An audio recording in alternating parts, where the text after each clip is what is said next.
ഒരു കാര്യം ഓർക്കണം, സാത്താന് നമ്മൾ കൊടുക്കുന്ന വില അവനുള്ളൂ, അല്ലെങ്കിൽ അവന് വിലയില്ല, അവന് അധികാരമില്ല.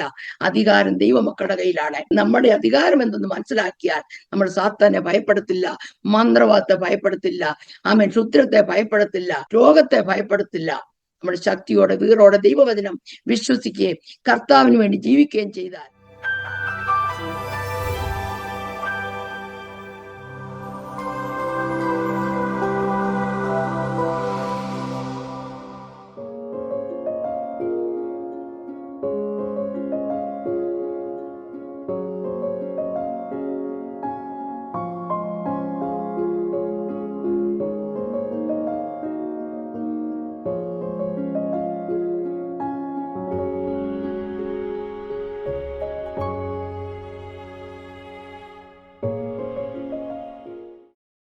അരോമ ടിവിയുടെ എല്ലാ മാന്യ ശ്രോതാക്കൾക്കും വേഗം വരുന്ന കർത്താവായ യേശു ക്രിസ്തുവിന്റെ ധന്യതിരുനാമത്തിൽ വന്ദനത്തെയും സ്വാഗതത്തെയും അറിയിക്കുന്നു. അനുഗ്രഹീതവും മനോഹരവുമായ നല്ല നിമിഷങ്ങൾക്കായി, നല്ല ദിവസത്തിനായി ഞാൻ കർത്താവിന് സ്തോത്രം ചെയ്യുന്നു.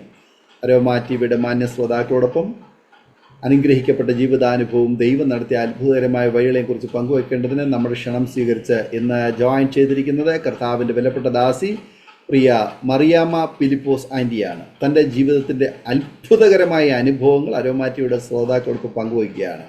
ഇത് പ്രേക്ഷകർക്ക് തികച്ചും വ്യത്യസ്തമായ ഒരു അനുഭവമായിരിക്കുമെന്നുള്ള കാര്യത്തിന് യാതൊരു സംശയവുമില്ല. ദൈവം നടത്തിയ അത്ഭുതകരമായ അനുഭവങ്ങൾ, ദൈവത്തിൻ്റെ ദൂതന്മാരെ അയച്ച് ദൈവം ഇടപെട്ട നിമിഷങ്ങൾ, അസാധാരണമായ ഒരു സാക്ഷ്യം നമ്മൾ കേൾക്കാൻ പോവുകയാണ്. ആകയാൽ ശ്രദ്ധയോടെ പ്രാർത്ഥനയോടെ സ്കിപ്പ് ചെയ്യാതെ അവസാനം വരെ ഈ വീഡിയോ കാണുകയും കേൾക്കുകയും ചെയ്യുക.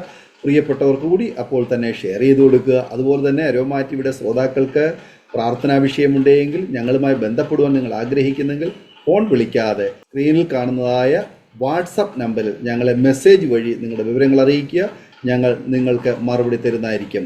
അടുത്ത അനുഗ്രഹിക്കപ്പെട്ട ഒരു സാക്ഷ്യം നമ്മൾ കേൾക്കാൻ പോവുകയാണ്. കർത്താവിൻ്റെ വിലപ്പെട്ട ദാസി പ്രിയ മറിയാമ്മ ആൻറ്റിയെ തികഞ്ഞ സ്നേഹത്തോടും ആദരവോടും കൂടി അരോമ ടിവിയുടെ പ്രേക്ഷകരോടൊപ്പം സമയം ചെലവഴിക്കുന്നതിനായിട്ട് ഞങ്ങൾ സ്വാഗതം ചെയ്തു.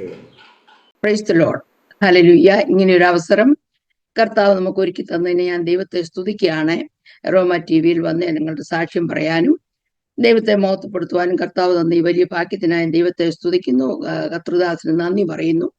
ആമേൻ, സ്തോത്രം. ഞങ്ങളുടെ സാക്ഷ്യങ്ങൾ കേൾക്കുന്ന ദൈവമക്കൾക്ക്, ജനത്തിന് അത് വലിയ ആശ്വാസവും വിടുതലായി തീരണമേ എന്ന് പ്രാർത്ഥിക്കുകയാണ്. കർത്താവിന്റെ സാന്നിധ്യത്തിൽ ഇരിക്കുവാൻ ആഗ്രഹിക്കുന്ന പരിശുദ്ധാത്മാവ് നയിക്കണമേ എന്ന് പ്രാർത്ഥിക്കുന്നു. ദൈവത്തിന് മഹത്വം. എൻ്റെ പേര് മറിയാമ്മ ഫിലിപ്പോസ്. ഞങ്ങൾ ഒക്ലഹോമ സിറ്റിയിൽ, ഒക്ലഹോമ എന്ന സ്റ്റേറ്റ് USA ഞങ്ങളിവിടെ 1975 വന്നതാണ്. പിന്നെ ഞങ്ങൾക്ക് 2 മക്കളുണ്ട്, 2 ആൺമക്കൾ, 2 പേർക്കും കൂടെ 5 കൊച്ചുമക്കളുണ്ട്. ഇളയ മകന്റെ കുടുംബത്തോടു കൂടിയാണ് ഞങ്ങൾ താമസിക്കുന്ന. മൂത്ത മകനും കുടുംബമായി അടുത്ത് തന്നെ താമസമുണ്ട്.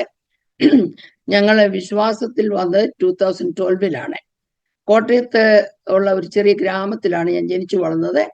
അവിടെ നിന്ന് ഹൈസ്കൂൾ ഗ്രാജുവേറ്റ് ചെയ്ത് കഴിഞ്ഞപ്പോൾ ഞങ്ങളുടെ വീട്ടിലെ പരിസ്ഥിതികൾ 6 മക്കളും അപ്പനും അമ്മയും, വലിയ ധനിക കുടുംബമൊന്നും ആയിരുന്നില്ല.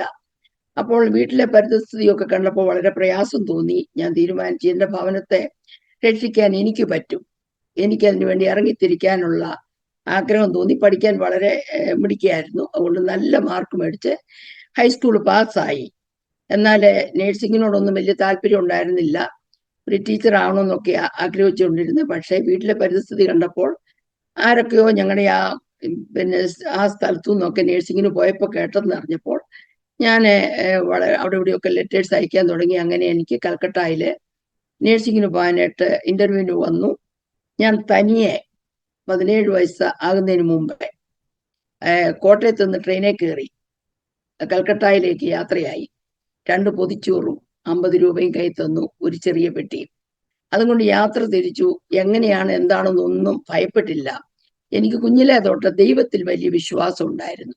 എവിടെ പോയാലും കർത്താവ് കൂടെയുണ്ട്, എവിടെ പോയാലും കർത്താവ് നടത്തും, എന്തിനും മുന്നോട്ട് പോകാനുള്ള ധൈര്യമുള്ള ആളായിരുന്നു. അങ്ങനെ എൻ്റെ പിതാവ് എന്നെ റെയിൽവേ സ്റ്റേഷനിൽ കയറ്റി വിട്ടപ്പോൾ പറഞ്ഞു, എൻ്റെ കുഞ്ഞിനെ ഞാൻ കൊലയ്ക്ക് കൊടുക്കുകയാണോ ദൈവമേ? ഞാൻ പറഞ്ഞു, അച്ഛാൻ ഭയപ്പെടേണ്ട, എൻ്റെ കൂടെ ദൈവമുണ്ട്, ഞാൻ എവിടെ പോയാലും എൻ്റെ കർത്താവ് എന്നെ നടത്തും.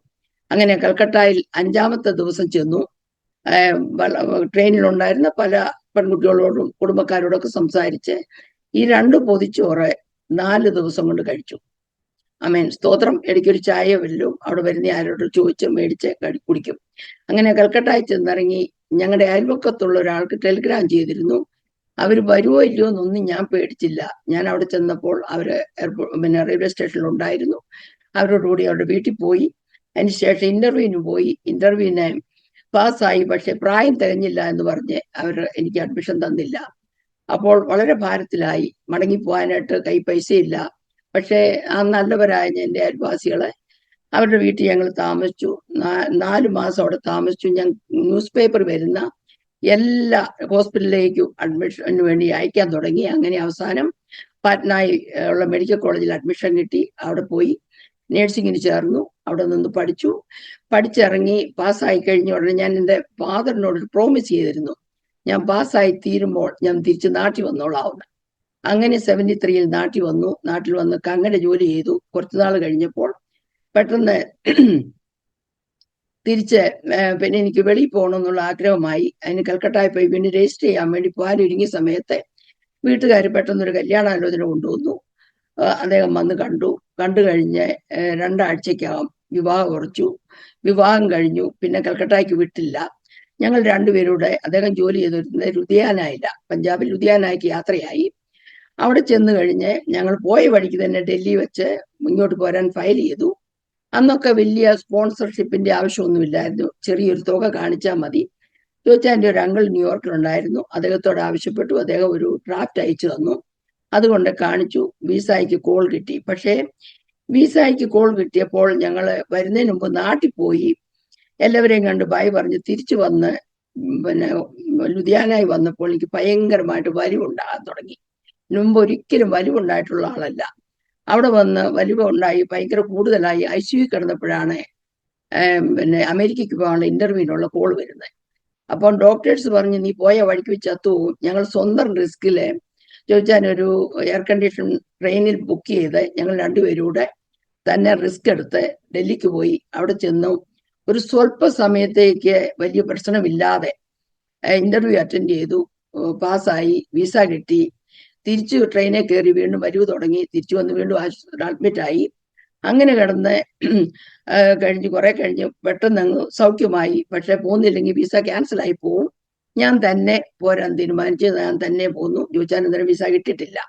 അന്നത്തെ സമയത്തൊക്കെ ഒരു ടിക്കറ്റിനൊക്കെ വളരെ ബുദ്ധിമുട്ടാണ്. വളരെ പൈസയ്ക്ക് ബുദ്ധിമുട്ടായിരുന്നു. സഹായിക്കാനില്ല. അതുകൊണ്ട് ഞാൻ പോകട്ടെ, ഞാൻ പോയി ജോലി ചെയ്ത് കാശുണ്ടാക്കി ചോദിച്ചാൽ കൊണ്ടുപോകാന്നുള്ള കടം മേടിച്ച് എൻ്റെ ടിക്കറ്റ് എടുത്ത് ഞങ്ങൾ വന്നു. ഞാൻ ഇവിടെ വന്നപ്പം ജോച്ചാൻ്റെ ഒരു കസിൻ ഇവിടെ ഉണ്ട്. അത് കാരണം ഞങ്ങൾ ഒക്ലഹോമായി വരാൻ കാരണം ഇവിടെ വന്ന് ജോലി തുടങ്ങി. ഞാൻ പൈസ അയച്ചു കൊടുത്തു. ഞാൻ മാർച്ചിൽ ഇവിടെ വന്നു. 1975 ജൂലൈ ആയപ്പോൾ ജോച്ചാൻ വന്നു. ഞങ്ങളെ ജീവിതം തുടങ്ങി. ചെറിയ ജോലിയൊക്കെ ഉണ്ട്. അന്നൊക്കെ വളരെ തുച്ഛമായ ശമ്പളമേ ഉള്ളൂ. 2 വീടിന്റെ ഉത്തരവാദിത്വമുണ്ട്. പക്ഷെ രണ്ടുപേരും എപ്പോഴും ഐക്യമത്യപ്പെട്ട് എന്ത് ചെയ്യണം, ആർക്ക് കൊടുക്കണം, നിന്റെ വീട് എൻ്റെ വീടെന്ന് ഞങ്ങൾക്ക് വ്യത്യാസമില്ലായിരുന്നു. ആർക്ക് ആവശ്യമുണ്ടോ അവർക്ക് കൊടുക്കുക. അതിന് പ്രത്യേകിച്ച് അദ്ദേഹം കൂടുതൽ മുൻകൈ എടുക്കുന്നതിന്റെ ഭവനത്തിലാണ് കൂടുതൽ പ്രയാസമുള്ളത്. അതുകൊണ്ട് അവിടെ അയക്കണം എന്നെപ്പോഴും എന്നോട് പറഞ്ഞ് എന്നെ കൊണ്ട് ആദ്യമേ എൻ്റെ വീട്ടിൽ അയപ്പിക്കും. അങ്ങനെ ഇരിക്കുമ്പോൾ ഞങ്ങളുടെ മോനുണ്ടായി. 1976 മൂത്ത മോനുണ്ടായി കഴിഞ്ഞ് പെട്ടെന്ന് വീണ്ടും എനിക്ക് ആസ്മ അറ്റാക്ക് ഉണ്ടായി. എമർജൻസിയിൽ അഡ്മിറ്റായി. ആരും സഹായമില്ല. ഇവിടെ 3-4 കുടുംബം മാത്രമേ ഉള്ളൂ മലയാളികൾ. ബാക്കിയെല്ലാം കുറച്ച് സ്റ്റുഡൻസ് വന്നവർ മാത്രമേ ഉള്ളൂ. ആർക്കും അങ്ങോട്ടും ഇങ്ങോട്ടും അറിയത്തില്ല. വളരെ ബുദ്ധിമുട്ടിലായി. പക്ഷേ ജോലിക്ക് പോകണം, കുഞ്ഞിനെ നോക്കണം. 2-3 ദിവസം ഹോസ്പിറ്റലിൽ കടന്നു തിരിച്ചു വന്നു. അത് കഴിഞ്ഞ് അതിൽ നിന്ന് ബെറ്ററായി. പിന്നെ കുഞ്ഞിനെ വളർത്തിക്കൊണ്ട് വന്നു. 78-ല് എനിക്ക് ഗോൾ ബ്ലാഡറിന് സർജറി ചെയ്തു. ഗോൾ ബ്ലാഡറിന് വയറിൽ ഭയങ്കര വിഷമമായി. ഗോൾ ബ്ലാഡർ സർജറി ചെയ്തു. അത് കഴിഞ്ഞ് ഞാൻ പോയി ലൈസൻസ് എടുത്തു കഴിഞ്ഞ് 2ാമത്തെ മോനുണ്ടായി 79. അത് കഴിഞ്ഞപ്പോൾ വയറ്റിൽ അൾസർ ബ്ലീഡിങ് തുടങ്ങി. വയറിന്റെ പകുതി കണ്ടിച്ചു കളഞ്ഞു. വലിയൊരു ഓപ്പറേഷൻ ചെയ്തു. വയറിന്റെ പകുതി കണ്ടിച്ചു കളഞ്ഞു. കുറച്ച് ദിവസം അവധിയെടുത്ത് വീട്ടിൽ ഇരുന്നു. കുഞ്ഞു കൊച്ചുങ്ങളെ നോക്കാൻ ആരുമില്ല, നിങ്ങൾ തന്നെ നോക്കണം. അതിനിടയ്ക്ക് അങ്ങനെ ഇരുന്നപ്പോൾ തിരിച്ചു വീണ്ടും ജോലിക്ക് പോയി. ആ സമയത്ത് ഒന്ന് കാല് തെന്നി മറിഞ്ഞു വീണു, നടുവൊടിഞ്ഞു പോയി. വെട്ടിപ്രയ്ക്ക് വളരെ ക്ഷതമുണ്ടായി. 2-3 വെട്ടിപ്ര പൊട്ടിപ്പോയി. ഇത് മനസ്സിലാക്കാതെ വെറും മസിൽ പുള്ളി ചെയ്താന്നും പറഞ്ഞ്, അന്നൊന്നും വലിയ ടെക്നോളജി ഇല്ലാത്ത സമയമാണ്. തിരിച്ചു വീണ്ടും ജോലിക്ക് പോയി. 2 വർഷം ജോലി പോയിക്കൊണ്ടിരുന്നപ്പോൾ എനിക്ക് ഒട്ടും നടക്കാൻ വയ്യെന്നായി. വണ്ടി ചവിട്ടി നിർത്തിയാൽ നിൽക്കത്തില്ല. അപ്പോൾ അദ്ദേഹം പറഞ്ഞു, നീ പോയി ഡോക്ടറെ ഒന്ന് കാണിക്കുക, എന്തെങ്കിലും നിന്റെ നടുവിന്റെ വിഷമമൊന്നും ഉണ്ടായിരിക്കും.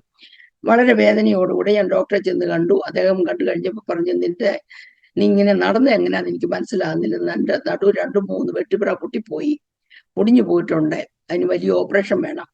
പെട്ടെന്ന് തന്നെ അദ്ദേഹം എനിക്ക് ബോഡി കാസ്റ്റ് ഇട്ട് എന്നെ വീട്ടിൽ പറഞ്ഞയച്ചു. കുഞ്ഞു കൊച്ചുങ്ങളെ ആരാ നോക്കാനുള്ളത്? ഉടനെ നാട്ടിൽ നിന്ന് അമ്മയെ വരുത്താനിടയായി. അമ്മ വന്നു. 82-ൽ ആദ്യത്തെ ബാക്ക് സർജറി ചെയ്തു, 84 രണ്ടാമത്തെ ചെയ്തു, 86 മൂന്നാമത്തെ ബാക്ക് സർജറി ചെയ്തു, 88-ൽ 4-മത്തെ ചെയ്തു, 1990-ൽ 5-മത്തെ ബാക്ക് സർജറി ചെയ്തു. ഇതിനോടിടയ്ക്ക് ജോലി നിർത്തി. കാരണം പിന്നെ ഒരിക്കലും പോകാൻ വയ്യുന്നായി, കുഞ്ഞുങ്ങളെ നോക്കണം. ഇതിൻ്റെ ഇടയ്ക്ക് എങ്ങനെയൊക്കെയോ ഡ്രൈവ് ചെയ്യുകയും കുഞ്ഞുങ്ങളെ നോക്കുകയും വീട്ടിലെ കാര്യം നോക്കുകയൊക്കെ ചെയ്യുന്നുണ്ട്. എല്ലാത്തിനും അദ്ദേഹം സഹായിക്കും. എന്നെക്കായി കൂടുതൽ ഈ കാര്യങ്ങളിലൊക്കെ വളരെ കഷ്ടപ്പെട്ട അദ്ദേഹമാണ്. ഈ 1985 ഒക്കെ ആയപ്പോഴത്തേക്ക് എൻ്റെ ഒരു സഹോദരിയെ കൊണ്ടുവന്നു. 93 ആയപ്പോഴത്തേക്ക് സഹോദരങ്ങളെയൊക്കെ കൊണ്ടുവന്നു. പക്ഷെ അവരൊക്കെ ജോലിയും അവരുടെ കാര്യങ്ങൾക്കായി പോയി. അപ്പോഴും ഞങ്ങൾക്കാരും സഹായമില്ല. അമേൻ സ്തോത്രം. 94 ഹാർട്ട് അറ്റാക്ക് വന്നു. അമേൻ സ്തോത്രം. അങ്ങനെ ഒന്ന് മാറി പ്രശ്നങ്ങൾ വരുമ്പോൾ 98-ൽ ഞാൻ മുറിയിൽ കടന്നുറങ്ങുമ്പോൾ ഞാൻ കാണുകയാണ് ഒരു ദൈവദൂതൻ എൻ്റെ മുറി വന്ന് നിൽക്കുന്നു. നിനക്ക് വലിയ ഇന്ന പ്രശ്നങ്ങൾ വരാൻ പോകുന്നു എന്ന് പറഞ്ഞു. ഞാൻ വിചാരിച്ച എൻ്റെ ബെഡ്റൂമിൽ അങ്ങനെ ഒരു മനുഷ്യൻ വന്ന് നിൽക്കുന്നേ. കുറച്ച് കഴിഞ്ഞപ്പോൾ അദ്ദേഹം മാറിപ്പോയി. 3 ദിവസം കഴിഞ്ഞ് വീണ്ടും അതുപോലെ തന്നെ വന്നു. പക്ഷേ ഇത് ദൈവദൂതനാ പറഞ്ഞത്, ഇത് നടക്കാൻ പോകുന്ന കാര്യമൊന്നും മനസ്സിലാക്കാനുള്ള അറിവൊന്നുമില്ലായിരുന്നു. ഞങ്ങൾ ഓർത്തഡോക്സിലാണ് പൊയ്ക്കൊണ്ടിരിക്കുന്നത്. 1982-ലെ 5 ഫാമിലി ചേർന്ന് ഇവിടെ ഒരു ഓർത്തഡോക്സ് ചർച്ച് ഉണ്ടാക്കാൻ എൻ്റെ ഹസ്ബൻഡാണ് മുൻകൈ എടുത്തത്. അങ്ങനെ ഞങ്ങൾ 82-ൽ ഓർത്തഡോക്സ് ചർച്ച് ഉണ്ടായി. ഒരു മാസത്തിൽ ഒരു സർവീസ് ഉണ്ടാകും.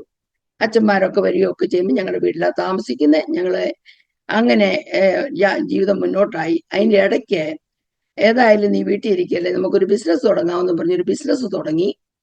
3-4 ജോലിക്കാരൊക്കെ ഉണ്ട്. ഞാൻ കടയിൽ പോകും, നോക്കും, അന്വേഷിക്കും, ഇത്രയും ചെയ്താൽ മതി. ബാക്കി അദ്ദേഹത്തിന് വേറെ നല്ല ജോലി, ദൈവം സഹായിച്ചൊരു നല്ല ജോലിയുണ്ട്. ഇങ്ങനെ പോയിക്കൊണ്ടിരുന്നു. ഞങ്ങളെ പിന്നെ സഹോദരങ്ങളെയൊക്കെ കൊണ്ടുവന്നു, അവരെയൊക്കെ രക്ഷപ്പെടുത്തി. അതിനോടകം എൻ്റെ വീട്ടിൽ വീട് വെച്ചു കൊടുത്തു. എൻ്റെ ഒരു മൂത്ത ആങ്ങളയ്ക്ക് വീട് വെച്ചു കൊടുത്തു. ജോച്ചാൻ്റെ വീട്ടിൽ നല്ലൊരു വീട് വെച്ചു കൊടുത്തു. അങ്ങനെ കാര്യങ്ങളൊക്കെ സെറ്റിൽ ആയി കഴിഞ്ഞപ്പം 1993-ൽ ഞങ്ങളൊരു വീട് വെച്ചു. വീട് വെച്ച് കഴിഞ്ഞപ്പോൾ പിന്നെയും ഞങ്ങളുടെ പ്രശ്നങ്ങൾ കൂടിക്കൊണ്ടിരിക്കുക. ഒരു വിധത്തിലും മനസ്സിലാകുന്നില്ല എന്താ ഇങ്ങനെ ഓരോരോ പ്രശ്നങ്ങൾ ഞങ്ങളെ ഇങ്ങനെ പിന്തുടർന്നുകൊണ്ടിരിക്കുന്നത്. ദൈവത്തോട് നിലവിളിക്കാൻ തുടങ്ങി, കർത്താവെ എന്താ ചെയ്യുന്നത്? ഓർത്തഡോക്സിൽ പോകുന്ന വളരെ ശക്തമായിട്ട് ചർച്ചിന്റെ എല്ലാ കാര്യങ്ങളിലും ഇടപെട്ടുകൊണ്ടിരുന്ന അദ്ദേഹം അച്ഛനെ സഹായിക്കാൻ മതുവായി കയറും. ഞാൻ ബാക്കി കാര്യങ്ങളെല്ലാം ഇപ്പം ഈ രാവിലെ 6 മണി തൊട്ട് രാത്രി ഒരു 12 മണി വരെ അനേകർക്ക് വേണ്ടി പ്രാർത്ഥിക്കുകയും വളരെ സമയം പ്രാർത്ഥനയിലിരിക്കുകയും ശബ്ദം ഒട്ടും റെസ്റ്റ് ഇല്ലാതെ വന്ന് എൻ്റെ ശബ്ദമെല്ലാം അങ്ങ് പെറുപറയായി. പക്ഷേ അതും ദൈവത്തിന്റെ കൃപയെന്ന് ഓർത്ത് ഞാൻ ദൈവത്തെ സ്തുതിക്കുകയാണ്.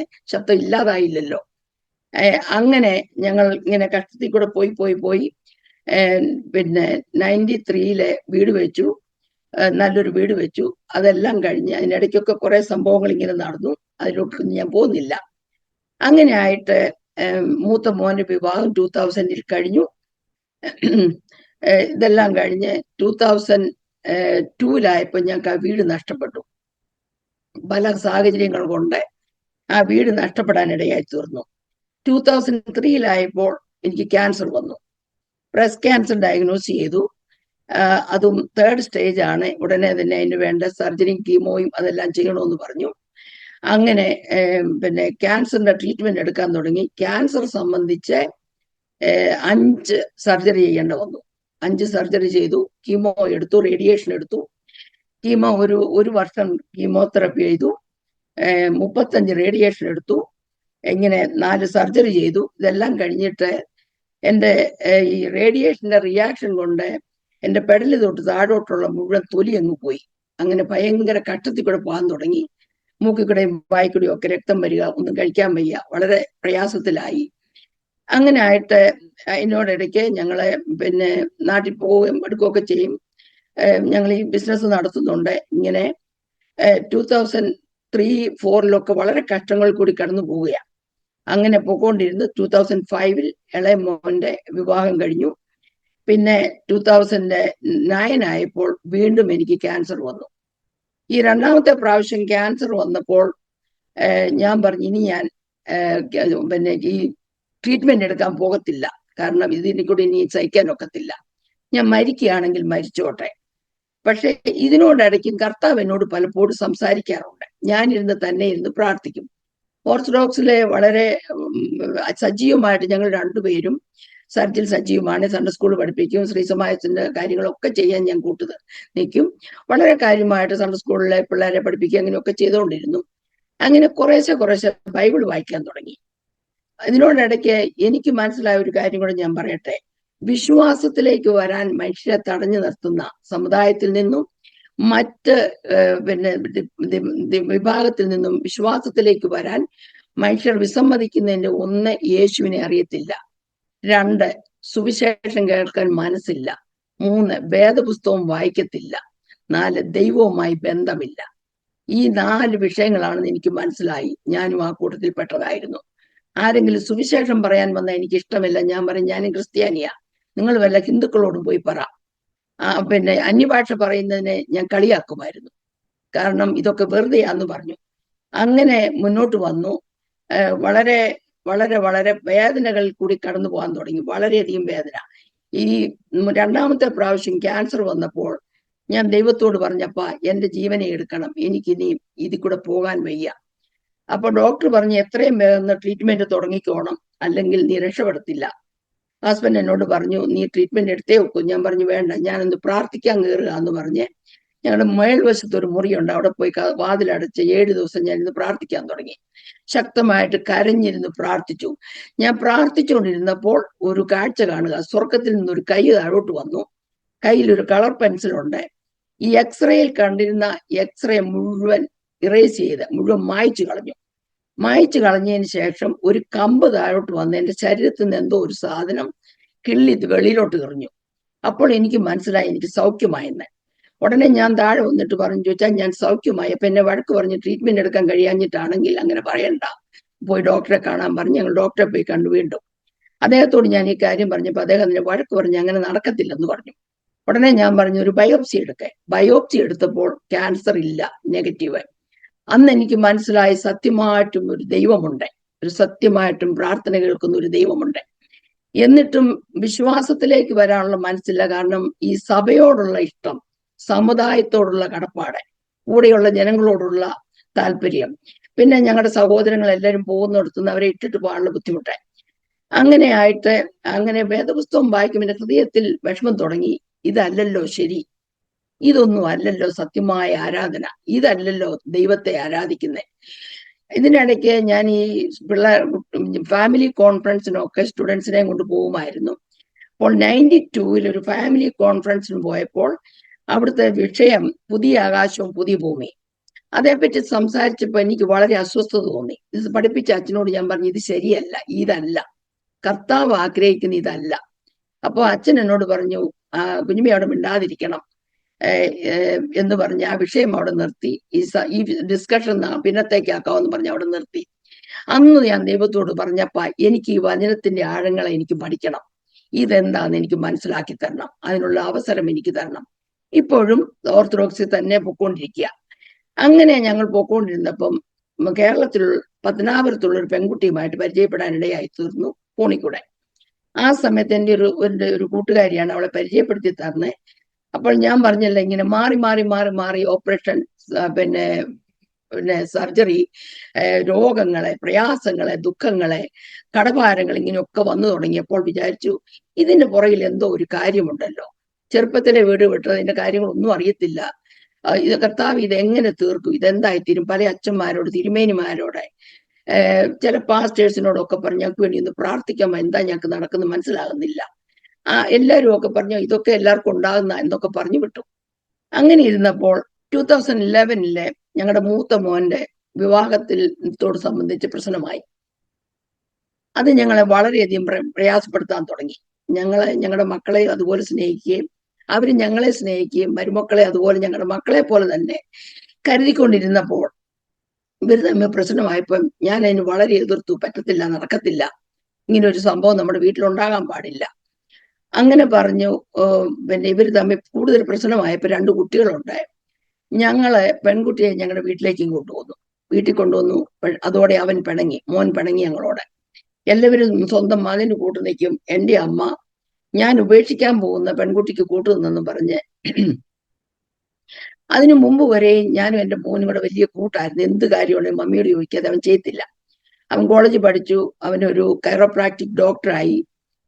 പഠിച്ചുകൊണ്ടിരുന്നപ്പോഴാണ് വിവാഹം നടന്നത്. ഇങ്ങനെ ഈ പെൺകുട്ടിയെ ഞങ്ങൾ വീട്ടിൽ കൊണ്ടുവന്ന് കുഞ്ഞുങ്ങളെ കൊണ്ടൊക്കെ നിർത്തിയപ്പോൾ അവൻ ഞങ്ങളുമായിട്ടുള്ള കമ്മ്യൂണിക്കേഷൻ കംപ്ലീറ്റ് നിർത്തി. ഒരു വിധത്തിൽ ഞങ്ങളുമായിട്ട് സംസാരിക്കാതായി. അവൻ പോയി ഡിവോഴ്സിന് ഫയൽ ചെയ്ത കാര്യം ഞങ്ങളോട് പറഞ്ഞില്ല. പേപ്പറിൽ കണ്ടാ ഞങ്ങൾ അറിയുന്നത്. പെൺകുട്ടിയെ ഞങ്ങൾ ഒരു വർഷം വീട്ടിൽ താമസിപ്പിച്ചു. ഞങ്ങൾ അവളോട് പറഞ്ഞു, നിനക്ക് ഉത്തരവാദിത്വമുള്ള ആരെങ്കിലും നിന്നെ വന്ന് കൊണ്ടുപോകുമ്പോഴല്ലാതെ ഞങ്ങൾ നിന്നെ വീട്ടിൽ നിന്ന് പറഞ്ഞയക്കത്തില്ല. അല്ല, സ്വന്തമായിട്ട് മാറണമെങ്കിൽ മാറാം. ഞങ്ങൾ സർവ്വ ചെലവും കുഞ്ഞുങ്ങളുടെ അവളുടെയും എടുത്തു. അവൾ പഠിച്ചുകൊണ്ടിരിക്കുക. അവൾ പഠിത്തം പൂർത്തിയാക്കുന്നിടം വരെ വീട്ടിൽ നിന്നു. അവൾക്ക് ജോലി കിട്ടിക്കഴിഞ്ഞപ്പോൾ അവളോട് കുറെ ആൾക്കാരൊക്കെ പറഞ്ഞു തുടങ്ങി, ഇനി നീ എന്തിനാ അവിടെ നിൽക്കുന്നത്, നീ വേറെ മാറിപ്പോകാൻ പറഞ്ഞ്.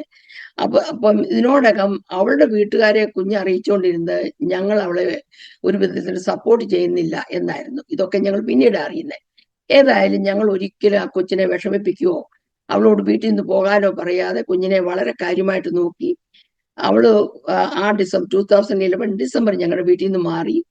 അത് കഴിഞ്ഞപ്പോൾ ഡിവോഴ്സിന്റെ സംഭവം വന്നത് ഞങ്ങളെ വളരെ വളരെ ഭാരപ്പെടുത്തി, വളരെ സങ്കടത്തിലായി.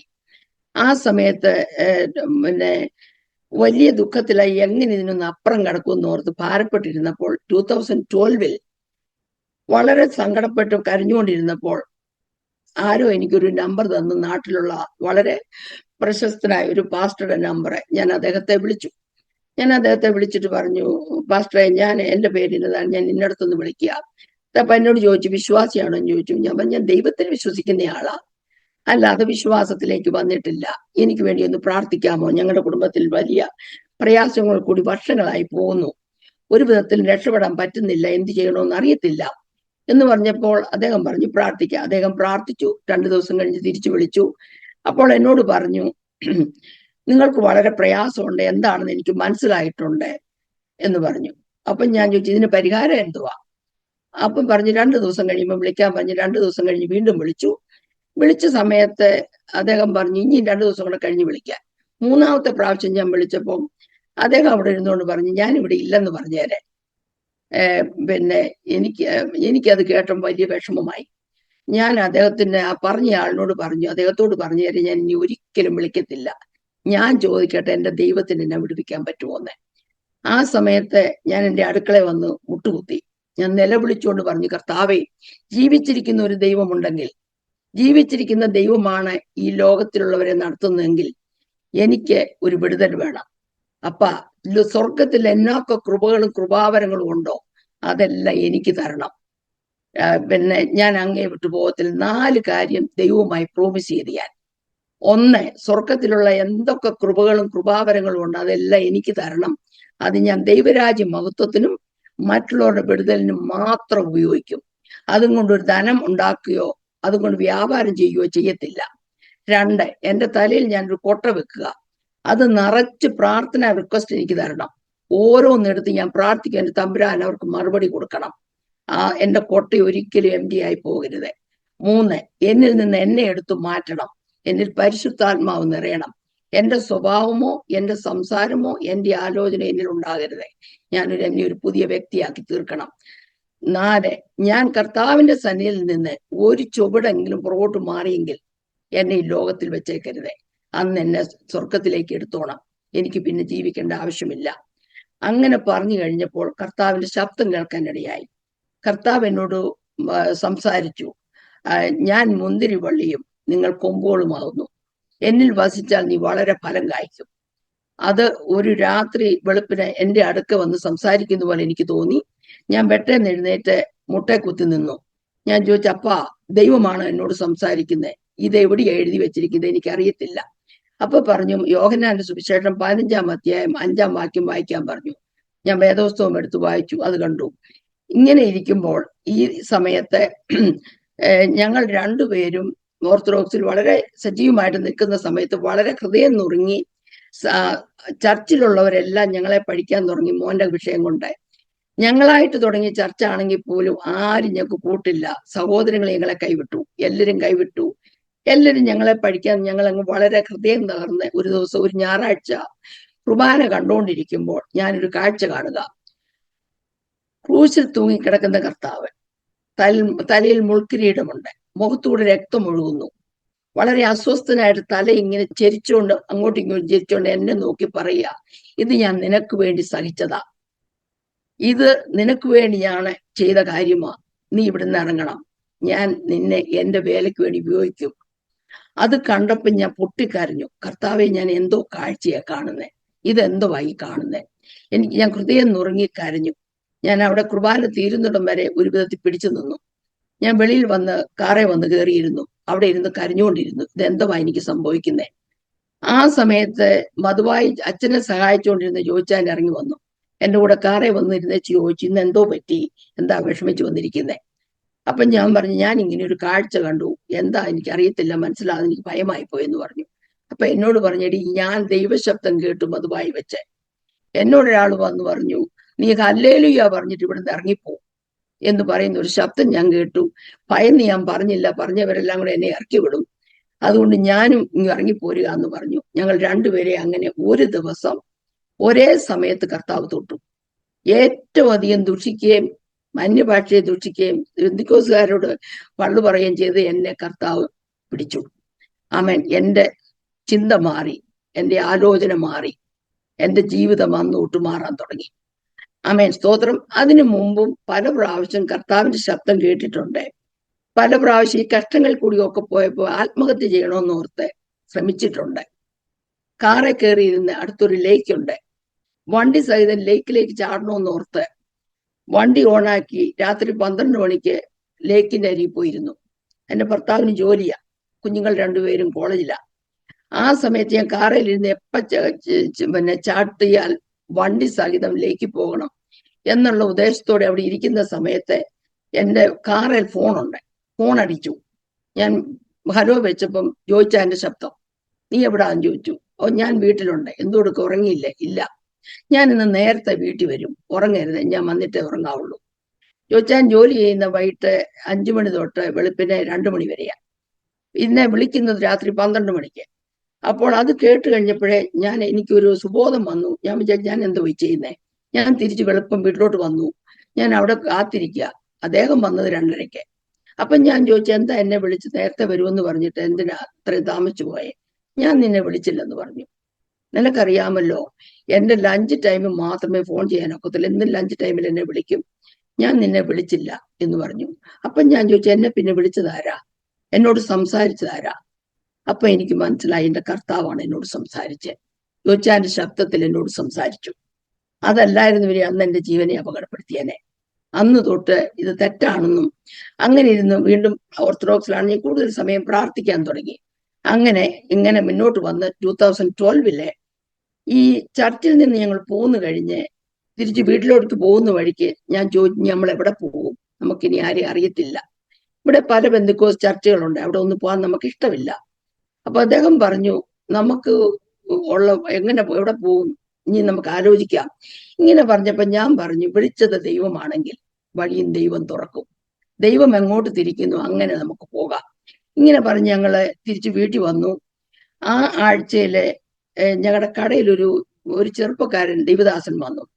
ഞാൻ ഇതിനോട് എതിർക്കുന്ന വ്യക്തിയായതുകൊണ്ട് ഒരുവിധപ്പെട്ട പാസ്റ്റേഴ്സോ ദൈവമക്കളോ ആരും എന്നോട് സംസാരിക്കാൻ വരത്തില്ല.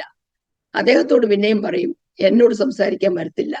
ആ സമയത്ത് ഇദ്ദേഹം വന്നിട്ട് ചോദിച്ചു, ആന്റി, ഞാൻ ഈ പോസ്റ്റർ ഈ കടയിലൊന്ന് വെച്ചോട്ടേന്ന് ചോദിച്ചു.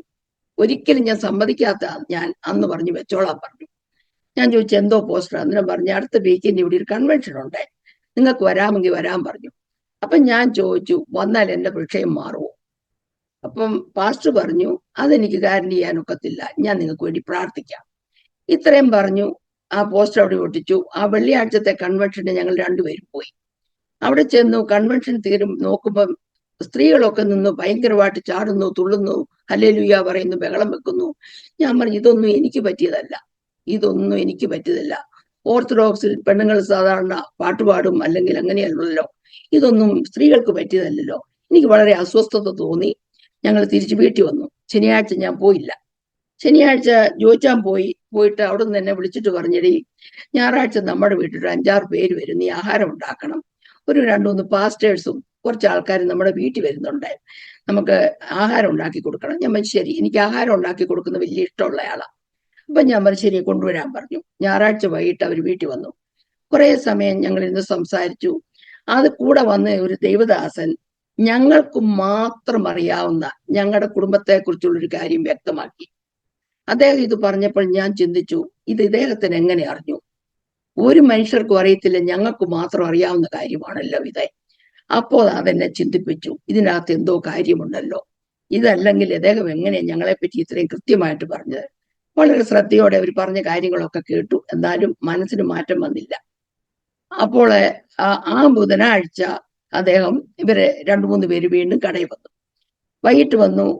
ഞങ്ങൾ സാധാരണ കട അടച്ചു കഴിഞ്ഞ് കുറെ സമയം അവിടെ ഇരുന്ന് പ്രാർത്ഥിക്കാറുണ്ട്. ഇവരിവിടെ വന്നു, ഞങ്ങളുടെ കൂടെ ഇരുന്ന് പ്രാർത്ഥിച്ചു ഒരു രാത്രി 2 മണി വരെ അവിടെ ഇരുന്ന് ഞങ്ങളോട് കാര്യങ്ങളൊക്കെ പറഞ്ഞു. ആ സമയത്ത് പെട്ടെന്ന് ഞാൻ ചോദിച്ചു, ഞാൻ ഇനി എന്ത് ചെയ്യണം? ആമേൻ. അപ്പോസ്തല പ്രവൃത്തി 2-ാം അധ്യായത്തിൽ ശിഷ്യന്മാരോട് ചോദിച്ചതുപോലെ ഹൃദയത്തിൽ കുത്തുകൊണ്ടിട്ട് ഞാൻ ചോദിച്ചു, ഇനി ഞാൻ എന്ത് ചെയ്യണം? അപ്പോൾ അദ്ദേഹം വിശ്വാസത്തിന്റെ വചനങ്ങൾ പറഞ്ഞു തന്നു.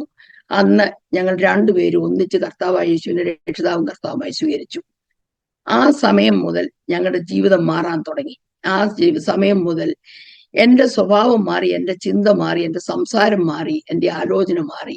ഞാനൊരു പുതിയ വ്യക്തിയായി തീർന്നു. അങ്ങനെ ഇരിക്കുമ്പോൾ അദ്ദേഹം എന്നും ഒരു സൗമ്യനായ മനുഷ്യൻ, വഴക്കുണ്ടാകത്തില്ല, ബഹളം വെക്കത്തില്ല, വളരെ ചിരിച്ചുകൊണ്ട് സംസാരിക്കത്തുള്ളൂ. എന്തെങ്കിലുമൊക്കെ വിഷയം വന്നാൽ ഞാൻ 2 ഒച്ച വെക്കും. അപ്പൊ ചോദിക്കും, തീർന്നു എന്ന് ചോദിക്കും. തീർന്നു, ഞങ്ങളുടെ പ്രശ്നം തീർന്നു. ആമേൻ, സ്തോത്രം. അത് കഴിയുമ്പോഴത്തേക്ക് എന്റെ അടുക്ക് വന്നേച്ച് പറയും, എന്തിനാ ഭാരപ്പെടുന്നത്? നമുക്ക് 2 പേർക്കൂടെ കാര്യങ്ങളൊക്കെ ചെയ്യാമല്ലോ, എന്തിനാ വിഷമിക്കുന്നത്? നമുക്ക് മാറ്റിയെടുക്കാം. അങ്ങനെ നിന്ന് കുഞ്ഞുങ്ങളൊക്കെ പഠിച്ചൊക്കെ ഓരോ സ്ഥാനത്തായി. അപ്പൊ ഞാൻ പറഞ്ഞു, നമ്മൾ സ്നാനപ്പെട്ടിട്ടുള്ളവരെ ഇനി എന്തിനാ സ്നാനം എടുക്കുന്നത്? ശിശു സ്നാനമാണെങ്കിൽ സ്നാനമല്ലയോ? ഇനി സ്നാനപ്പെടുന്നത് ശരിയല്ല. ആ സമയത്ത് രാത്രിയിൽ ഞാനൊരു ദർശനം കാണുക. ഞാൻ കാണുന്നത് എന്താന്ന് ചോദിച്ചാൽ, ഞാൻ ഒരു കുളത്തിന്റെ അരികിൽ വന്ന് നിന്നപ്പോൾ ഒരു ദൈവദൂതൻ എന്റെ കയ്യെ പിടിച്ചിട്ട് പറഞ്ഞു, ഈ കുളത്തിലോട്ട് ഇറങ്ങാൻ പറഞ്ഞു. നല്ല കളറുള്ള ഒരു സാരി ഉടുത്തിരിക്കുന്നത്. അദ്ദേഹം എന്നെ കയ്യെ പിടിച്ചിറക്കി. ഈ കുളം ഒരു കയമായി, കയം ഒരു വലിയ കടൽ പോലെയായി. എന്റെ കയ്യെ പിടിച്ച് ഈ വെള്ളത്തിൽ കൂടെ നടന്ന് ഞങ്ങൾ പോയി. ആ വെള്ളത്തിനപ്പുറം കടന്നപ്പോൾ ഒരു 10,000 ആൾക്കാർ നിന്നുകൊണ്ട് ഹല്ലേലൂയ പാടുന്നു. ആ സമയത്ത് ഞാൻ നോക്കുമ്പോൾ എന്റെ സാരി വെള്ളയായി. ഞാൻ അന്യഭാഷയിൽ പാട്ട് പാടിക്കൊണ്ട് ഉണരുന്നു. അപ്പോൾ ഞാൻ ചോദിച്ചു, ഞാനല്ലയോ ഈ പാട്ട് പാടിയേ? ഇതെന്നാ ഭാഷയാ? ഇതെങ്ങനെയാ ഞാൻ പാടിയത്? അതെന്നെ വളരെ ഭയപ്പെടുത്തി. അന്ന് ഞാൻ പറഞ്ഞു, ഇല്ല, നമുക്ക് സ്നാനപ്പെടണം. കർത്താവിന്റെ ദാസനെ വിളിച്ചു പറഞ്ഞു. ഞങ്ങൾ അന്നേരം ആ ചെറിയ ചർച്ചിൽ പോയി തുടങ്ങി. അവിടെ പോയി അദ്ദേഹം ഞങ്ങളെ സ്നാനപ്പെടുത്തി. 2012 നവംബർ 1-ാം തീയതി ഞങ്ങൾ 2 പേരും ഒന്നിച്ച് സ്നാനപ്പെട്ടു. ഞങ്ങളുടെ കുഞ്ഞുങ്ങളോട് പറഞ്ഞു, അവര് പിണങ്ങി. ഞങ്ങളുടെ സഹോദരങ്ങളോട് പറഞ്ഞു, അവർ കളിയാക്കി. ഞങ്ങൾ 2 പേരും മാത്രം സ്നാനത്തിനായി ഇറങ്ങിത്തിരിച്ചു, സ്നാനപ്പെട്ടു, ഭവനത്തിൽ വന്നു. ആരും ഞങ്ങളോട് പോരാനോ വരാനോ ഇല്ല. പക്ഷെ ആ ദൈവദാസനും കുടുംബവും അവിടെ ചെറിയൊരു ചർച്ച എല്ലാ ആഴ്ചയിലും ഞങ്ങളുടെ വീട്ടിൽ വന്ന് പ്രാർത്ഥിക്കാനും ഞങ്ങളെ ധൈര്യപ്പെടുത്താനും തുടങ്ങി, വചനം പറഞ്ഞു തരാൻ തുടങ്ങി. ഈ സമയത്ത് കുറേ സമയം വചനം വായിക്കാനുള്ള ഇഷ്ടമായി തുടങ്ങി. വചനം വായിച്ചാൽ മതിയാകത്തില്ല, ഇരുന്ന് അങ്ങ് വായിക്കാൻ തുടങ്ങി, ഇരുന്ന് പ്രാർത്ഥിക്കാൻ തുടങ്ങി. അങ്ങ് ദൈവത്തെ അറിയണമെന്നുള്ള ഇഷ്ടം, ദൈവത്തോട് ചേർന്നിരിക്കണമെന്നുള്ള ഇഷ്ടം. ഇത് ഇങ്ങനെ സമയത്ത് 2013 നവംബറിൽ സ്നാനപ്പെട്ട് 2013 ഫെബ്രുവരിയിൽ ഞാൻ ഇന്ത്യക്ക് പോയി. അന്നേരം ഞാൻ പറഞ്ഞല്ലോ, 1980 എൻ്റെ ബാക്ക് ഒടിഞ്ഞ് അന്ന് തൊട്ട് വളരെ സ്ട്രോങ് പെയിൻ മെഡിസിൻ, വളരെ കട്ടിയുള്ള പെയിൻ മെഡിസിൻ ഞാൻ എടുത്തുകൊണ്ടിരിക്കുന്നത്. അതെടുക്കാതെ എനിക്ക് കാല് നിലത്തൂത്താനൊക്കത്തില്ല. അതുപോലത്തെ വേദനയാണ്. ആ വേദനയുടെ മരുന്നും കൊണ്ടല്ലാതെ ഞാൻ ഒരിടത്തും പോകത്തില്ല. അങ്ങനെ നാട്ടിൽ പോയി അവിടെ ചെന്ന് കുറച്ച് ദിവസം അവിടെ ഇരുന്ന് പ്രാർത്ഥിക്കുകയൊക്കെ ചെയ്ത് തിരിച്ചു പോരുന്നതിന് കുറച്ച് ദിവസം മുന്നേ ഞാൻ ഡോക്ടറെ ചെന്ന് കണ്ട് എന്റെ മരുന്ന് തീരാറായി എന്ന് ഒരു പുതിയ പ്രിസ്ക്രിപ്ഷൻ മേടിക്കാമെന്ന് പറഞ്ഞ് ചോദിച്ചപ്പോൾ അദ്ദേഹം പറഞ്ഞു, എനിക്ക് ഈ പ്രിസ്ക്രിപ്ഷൻ തരാനൊക്കത്തില്ല. ഇവിടെ ഈ നാട്ടിൽ ഇത്രയും സ്ട്രോങ് മെഡിസിൻ കൊടുക്കുന്ന ആരെങ്കിലും മരിക്കാറായി കിടക്കുന്നവർക്കാ, നിനക്കാരാ ഇത്രയും വലിയ മരുന്ന് തന്നത്? ഇതും കൊണ്ട് നീ എങ്ങനെ ജീവിച്ചിരിക്കുന്നത്, എങ്ങനെ എഴുന്നേറ്റ് നടക്കുന്നത്? ഞാൻ പറഞ്ഞ 32 വർഷമായി ഇത് എടുക്കാൻ തുടങ്ങിയിട്ട്. അപ്പൊ അദ്ദേഹം പറഞ്ഞു, നിന്റെ തലച്ചോറ് തീർന്നുകൊണ്ടിരിക്കുക, കുറെ കഴിയുമ്പോൾ നീ കിടപ്പായി പോവും, എനിക്ക് വേറെ ഒന്നും പറയാനില്ലെന്ന് പറഞ്ഞു. അതെന്നെ ചിന്തിപ്പിച്ചു. ഞാൻ വീട്ടിൽ വന്നു. ഇതെടുക്കാതെ എനിക്ക് ഒരിക്കലും ഉറങ്ങാൻ, ഇതെടുത്താലും ഉറങ്ങത്തില്ല, പക്ഷെ ഇതെടുക്കാതിരുന്ന എനിക്ക് ഭയങ്കര റിയാക്ഷൻ ഉണ്ടാവും. എന്ന് പറഞ്ഞാൽ ഈ പിന്നെ മദ്യം കുടിക്കാതിരുന്ന ഉണ്ടാവുന്ന പോലത്തെ ഫീലിംഗാ. ദേഹം മുഴുവൻ വിറയ്ക്കാൻ തുടങ്ങും, നമുക്കങ്ങ് ഭിത്തിയെ വലിഞ്ഞു കയറാൻ തുടങ്ങും, ഭയങ്കര അസ്വസ്ഥതയാണ്. അതുകൊണ്ട് ഒരിക്കലും ഞങ്ങളുടെ വീട്ടിൽ പിള്ളേർക്കും ചോദിച്ചാലും ഒക്കെ ഭയങ്കര പേടി, എന്റെ മരുന്ന് തീരുന്ന കാണും, പെട്ടെന്ന് ഒരു പോയി മേടിച്ചു തരും. അങ്ങനെ ഇരുന്ന് ഞാൻ തിരിച്ചു വന്നപ്പോൾ പറഞ്ഞു, ദൈവമല്ലേ എനിക്കുള്ളത്, ദൈവത്തിന് അസാധ്യമായത് എന്താ ഉള്ളത്? എന്റെ ക്യാൻസർ മാറ്റി ദൈവം തന്നെയല്ലേ ഈ ദൈവം. ഞാൻ ആ മേശപ്പുറത്ത് കൊണ്ടുപോയി ആ 3 ടാബ്ലറ്റ് ബാക്കിയുള്ളത് മേശപ്പുറത്ത് വെച്ചിട്ട് ഞാൻ പറഞ്ഞു, അപ്പാ ഞാൻ ഇനി ഈ മരുന്ന് എടുക്കത്തില്ല, ഇതെടുക്കാതിരുന്നിട്ട് ഞാൻ മരിക്കുകയാണെങ്കിൽ മരിച്ചോട്ടെ, അങ്ങയുടെ ഇഷ്ടത്തിന് മാത്രം ഞാൻ വിട്ടു, ഇത് ഒരിക്കലും ഞാൻ ഈ പെയിൻ മെഡിസിൻ ഇനി എടുക്കത്തില്ല. അതവിടെ വെച്ചിട്ട് ഞാൻ കയറി കിടന്നുറങ്ങി. 32 വർഷത്തിന് ശേഷം ശരിക്കും ഉറങ്ങി രാത്രി. അന്ന് എന്റെ മരുന്നെടുക്ക നിർത്തി. പിറ്റേ ദിവസവും ഇത് തന്നെ പറഞ്ഞ് പ്രാർത്ഥിച്ചു, 3-ാമത്തെ ദിവസവും ഇത് തന്നെ പ്രാർത്ഥിച്ചു. ദൈവമക്കളെ, അന്ന് മുതൽ ഇന്ന് വരെ ഒരു പാരാസെറ്റാമോൾ പോലും ഞാൻ എടുത്തിട്ടില്ല. എന്തു വേദന വന്നാലും കൈവച്ച് പ്രാർത്ഥിക്കും, ദൈവം അപ്പോൾ സൗഖ്യം തരും. അത് കഴിഞ്ഞു ഞാൻ തിരിച്ചു പോരുന്ന വഴിക്ക് ചെന്നൈ എയർപോർട്ടിൽ വന്നു. ചെറിയ പ്ലെയിനിൽ നിന്ന് ഇറങ്ങി ബസ്സില് യാത്ര ചെയ്തുന്ന സമയത്ത് ബസ് പെട്ടെന്നൊന്ന് നിർത്തി. ഞാൻ എന്റെ ശരീരം ഒന്ന് ഷേക്ക് ചെയ്തു, ഭയങ്കര വേദന തുടങ്ങി. അവിടുന്ന് ഇറങ്ങി പെട്ടിയൊക്കെ ഒരു വിധത്തിൽ എടുപ്പിച്ചു. ഇന്റർനാഷണൽ എയർപോർട്ടിൽ ചെന്ന് എനിക്ക് നിൽക്കാൻ വയ്യാത്ത നിലവിളിക്കാൻ തുടങ്ങി. ഞാൻ അവിടെ ഒരു ഒഫീഷ്യലെ കണ്ടക്ട് ചെയ്യാൻ ചോദിച്ചു, എനിക്ക് വേദന കൊണ്ട് സഹിക്കാൻ വരും, നിങ്ങൾക്ക് എന്നെ ഒന്ന് ഹെൽപ്പ് ചെയ്യാവോ? എനിക്ക് മനസ്സിലായി ഞാൻ അവിടെ ബോധം കെട്ടുപോകുന്നത്. ഉടനെ ഞാൻ എൻ്റെ കയ്യിലുണ്ടായിരുന്ന ഐറ്റ്നറി ജോജാന്റെ പേരും ഫോൺ നമ്പറും എല്ലാം എഴുതി വെച്ചു. അവരെന്നെ അവിടെയുള്ള ഒരു ക്ലിനിക്കിൽ കൊണ്ടേ കാണിച്ചു. ആംബുലൻസ് വിളിച്ച് അപ്പോളോ ഹോസ്പിറ്റലിൽ അഡ്മിറ്റ് ആക്കി. അപ്പോളോ ഹോസ്പിറ്റലിൽ ഞാൻ തന്നെ അവിടെ ചെന്ന് ഒരു ശനിയാഴ്ച വെളുപ്പിനെ അവിടെ ചെന്ന് അഡ്മിറ്റായി കഴിഞ്ഞപ്പോൾ അവിടുത്തെ ഏറ്റവും വലിയ ഡോക്ടർ എന്നെ വന്ന് കണ്ടിട്ട് ടെസ്റ്റ് ചെയ്തവൻ പറഞ്ഞു, നിന്റെ ബാക്കി സർജറി ചെയ്ത് വെച്ചിരുന്ന ഇതെല്ലാം പൊട്ടിപ്പോയി, എനിക്ക് നടക്കാനൊക്കത്തില്ല. അതിനു മുമ്പ് എന്റെ പുറത്ത് കമ്പി ഉണ്ടായിരുന്നു, സ്റ്റേപ്പിൾസ് ഉണ്ടാകുന്നു. ഇങ്ങനെയായത് സിമെന്റ് തറയ്ക്കുന്നത് പോലെ എന്റെ ഹിപ്പേന്ന് ബോൺ എടുത്ത് അരച്ച് ബോണാക്കി പിടിപ്പിച്ചാണ് എന്റെ ബാക്കി ഫിക്സ് ചെയ്തിരുന്നത്. ഇതെല്ലാം വിട്ടുപോയി, എനിക്ക് ഒട്ടും നടക്കാൻ മേല, ഭയങ്കര വേദന. അപ്പൊ അദ്ദേഹം പറഞ്ഞു, എഴുന്നേറ്റാക്കരുത്, എഴുന്നേറ്റാ നീ പാരലൈസ് ആയി പോകും, പെട്ടെന്ന് എണീക്കരുതെന്ന് പറഞ്ഞു. അവിടെ ആശുപത്രിയിൽ അഡ്മിറ്റ് ആക്കി. അത് കഴിഞ്ഞ് ഡോക്ടർ തന്നെ ജോജാനെ വിളിച്ചു പറഞ്ഞു, ഇങ്ങനെ നിന്റെ ഭാര്യ ഇവിടെ അഡ്മിറ്റ് ആണ്, എത്രയും വേഗം വലിയൊരു ഓപ്പറേഷൻ ചെയ്യണം, വരണമെന്ന് പറഞ്ഞു. ജോജാൻ ഇവിടുന്ന് ചൊവ്വാഴ്ച തിരിച്ചു, വ്യാഴാഴ്ച അവിടെ വന്നു. വ്യാഴാഴ്ച വലിയൊരു ഓപ്പറേഷന് വേണ്ടി എന്നെ ഒരുക്കുക. ആ ബുധനാഴ്ച രാത്രിയിൽ ഞാൻ മുറി കിടക്കും, എനിക്ക് എഴുന്നേക്കാൻ വയ്യ, തന്നെയാണ് കിടക്കുന്ന. അവർ വന്ന് ഒരു ആഹാരം കൊണ്ടുത്തരും. ആ സമയത്ത് ഞാൻ ഒരു കാഴ്ച കാണും, എന്റെ അടുത്തൊരു ശവപ്പെട്ടി കൊണ്ടുവന്ന് ഒരാൾ നിൽക്കുന്നു. ആ ശവപ്പെട്ടിക്കകത്ത് ഒരാൾ കിടക്കുന്നു. എന്നോട് പറഞ്ഞു, ഇത് നീയാന്ന് പറഞ്ഞു. സാത്താൻ എന്നോട് സംസാരിക്കുക, ഇത് നീയായി കിടക്കുന്നേ, നീ മരിച്ചു പോകും, നിന്റെ ശവം എവിടെ അടക്കണം, കോട്ടയത്തിന് വിടണോ, അമേരിക്കയ്ക്ക് വിടണോ, ഇവിടെ അടക്കണോ? അപ്പൊ ഞാൻ ചോർത്ത്, ഇതെന്തുവാ ഞാൻ ഈ കാണുന്നേ? ഞാൻ ചോദിച്ചു, വിട്ടുപോ സാത്താനെ, യേശുവിന്റെ നാമത്തിൽ ഞാൻ നിന്നോട് പറയും, എന്നെ വിട്ടുപോകും, നീയും ഞാനുമായി യാതൊരു ബന്ധവുമില്ല. ആ സമയത്ത് ഇതും കൊണ്ട് അങ്ങ് മറിഞ്ഞു. ഇത് കഴിഞ്ഞപ്പോ എന്നെ അങ്ങ് അസ്വസ്ഥമാക്കി, ഇതെന്തോ നടക്കാൻ പോകുന്നത്. പിറ്റേ ദിവസം ഓപ്പറേഷൻ തയ്യാറായി, അദ്ദേഹം കൂടെയുണ്ട്. ഓപ്പറേഷൻ തിയേറ്ററിലോട്ട് ചെന്നു. അവരെന്നോട് ചോദിച്ചു, നിനക്ക് എന്തെങ്കിലും സംസാരിക്കാനുണ്ടായി? എനിക്ക് മനസ്സിലായി എന്തോ സംഭവിക്കാൻ പോവാ. അപ്പോൾ ഞാൻ പറഞ്ഞു, കർത്താവെ, ഞാൻ എന്റെ ജീവനെ അങ്ങയുടെ കരങ്ങളിൽ തരുന്നു, എനിക്ക് വേറെ ഒന്നും പറയാനില്ല. സർജറിക്ക് വിധേയപ്പെട്ടു. സർജറി കഴിഞ്ഞു, വലിയ നീണ്ട സമയമെടുത്ത സർജറി, വലിയ സർജറി. നടുവിന് വീണ്ടും റോഡും, മെറ്റൽ റോഡ്, സ്റ്റേപ്പിൾസ്, സ്ക്രൂവ്, 2 വശത്ത് സ്ക്രൂ വെച്ച് മെറ്റൽ പ്ലേറ്റ് വെച്ച് നടു വെർട്ടിബ്ര ഫിക്സ് ചെയ്തു. ഫിക്സ് ചെയ്ത് കഴിഞ്ഞ് ഓപ്പറേഷൻ എല്ലാം സക്സസ്ഫുൾ ആയി. ജോച്ചാനോട് പറഞ്ഞു, നിന്റെ ഭാര്യയുടെ ഓപ്പറേഷനൊക്കെ കഴിഞ്ഞ് റിക്കവറി റൂമിൽ ഇപ്പൊ കൊണ്ടുവരും, കാണാൻ വന്നോളാൻ പറഞ്ഞു. അത് കഴിഞ്ഞ് അവര് നോക്കുമ്പം എന്റെ ഹാർട്ട് നിന്നുപോയി, ഹാർട്ട് അറ്റാക്ക് വന്നു, മരിച്ചുപോയി. ഇവരാകുന്ന നോക്കിയിട്ട് റിവൈവ് ചെയ്യാൻ ഒക്കുന്നില്ല. എത്ര സമയമായി അങ്ങനെ കിടക്കുന്നെന്ന് അവർക്ക് മനസ്സിലായില്ല. TV സ്ക്രീനെ നോക്കിയോ ഫ്ലാറ്റ് ലൈൻ പൊക്കോണ്ടിരിക്കുക. അവർക്ക് മനസ്സിലായി ആള് പോയി. അവർ ഒത്തിരി ശ്രമിച്ചു, കിട്ടിയില്ല. അവസാനം അവർ സർട്ടിഫൈ ചെയ്ത് മരിച്ചു പോയത്. ഈ വിവരം ജോയിച്ചാനോട് പറയാൻ വേണ്ടി അവർ ഭയപ്പെട്ട് അവിടെ ഇരിക്കുക. ആ സമയത്ത് ഞാൻ തിരിച്ചു വന്നു. ഞാൻ തിരിച്ചൊരു നല്ല ചിരിയോടെ, ഒരു ഉറക്കം കഴിഞ്ഞ് വരുന്നത് പോലെ ഉണർന്നു വന്നു. ഡോക്ടർ ആ ഇരുന്ന കസേരയിൽ ചാടി എഴുന്നേറ്റ് ചോദിച്ചു, നീ ആരാ? ഇതെന്താ നിനക്ക് സംഭവിച്ചത്? ഇത് ഒരിക്കലും നടക്കത്തില്ല, ഞങ്ങൾ സർട്ടിഫൈ ചെയ്തതാ. അപ്പൊ ഞാൻ ഓർത്ത്, ഇവരെന്നെ എന്നോട് ഇങ്ങനെ ചോദിക്കുന്നേ, ഇവരല്ലേ എന്നെ ഓപ്പറേഷൻ ചെയ്തവരെ. അത് കഴിഞ്ഞപ്പം ഞാൻ ഭയങ്കര വേദന കൊണ്ട് നിലവിളിക്കാൻ തുടങ്ങി. അവിടുന്ന് അടുത്ത മുറിയിലേക്ക് മാറ്റി. ജോയിച്ചാൻ എൻ്റെ കൂടെ വന്നിരിക്കുന്നു. ഞാൻ ഭയങ്കരമായിട്ട് നിലവിളി, എനിക്ക് വേദന കൊണ്ട് സഹിക്കാൻ വയ്യാത്ത നിലവിളി. അവര് പറഞ്ഞു, ഞാൻ കൊന്നു തരാനൊക്കത്തില്ല, നീ മരിച്ചു പോയ ആളാ, നിനക്കൊന്നും തരത്തില്ലെന്ന് പറഞ്ഞു. ഞാൻ അദ്ദേഹത്തെ ഇരുത്തത്തില്ല. ഞാൻ പറഞ്ഞു, എനിക്ക് മരിക്കത്തക്ക വേദനയെ ഭയങ്കരമായിട്ട് നിലവിളിക്കാൻ തുടങ്ങി. കർത്താവേ, എന്റെ ജീവനെ എടുക്കണം, എനിക്കിത് പറ്റത്തില്ല, എനിക്ക് ഈ വേദന സഹിക്കാൻ പറ്റത്തില്ല. അങ്ങനെ നിലവിളിച്ചുകൊണ്ടിരുന്നപ്പം ആ സമയത്ത് വീണ്ടും കർത്താവിന്റെ അടുക്ക വന്നു. നിനക്ക് ഞാൻ ഈ കൃപ തന്നിട്ടുണ്ട്, നീ പ്രാർത്ഥിക്കേ, നിന്റെ വേദന മാറും. അപ്പൊ ഞാൻ ജോയിച്ചാനോട് പറഞ്ഞു, എന്റെ അടുക്ക വന്നേ, എന്റെ ദേഹത്തൊന്ന് കൈവച്ചേ, നമുക്ക് ഒന്നിച്ച് പ്രാർത്ഥിക്കാം, എന്റെ വേദന മാറിക്കോളും. അദ്ദേഹം വന്ന് എന്റെ ദേഹത്ത് കൈവച്ചു. ഞങ്ങൾ രണ്ടുപേരും കൂടെ പ്രാർത്ഥിച്ചു. ഒരു 3 മിനിറ്റ് ഞങ്ങൾ പ്രാർത്ഥിക്കുമ്പോൾ ഞാൻ ഉറങ്ങാൻ തുടങ്ങി. 2 മണിക്കൂർ സ്ട്രെയിറ്റ് ഉറങ്ങും, വീണ്ടും ഉണരും, വീണ്ടും പ്രാർത്ഥിക്കും, ഉറങ്ങും. അങ്ങനെ നേരം വെളുപ്പിച്ചു. നേരം വെളിച്ചപ്പം ഡോക്ടർ വന്നപ്പോൾ ഞാൻ ചോദിച്ചു, എന്തിനാ എന്നെ ഇങ്ങനെ ശിക്ഷിക്കുന്നേ? എനിക്ക് വേദനയ്ക്ക് മരുന്ന് തരാത്ത എന്നാ? അമേരിക്കയിലാണെങ്കിൽ ഓരോ ഓപ്പറേഷൻ കഴിയുമ്പോഴും പെയിൻ പമ്പ് എന്നും പറഞ്ഞൊരു സാധനം നമ്മുടെ കയ്യിൽ തരുന്ന, നമുക്ക് വേദനയുള്ള നമുക്ക് തന്നെ മരുന്നെടുക്കാം.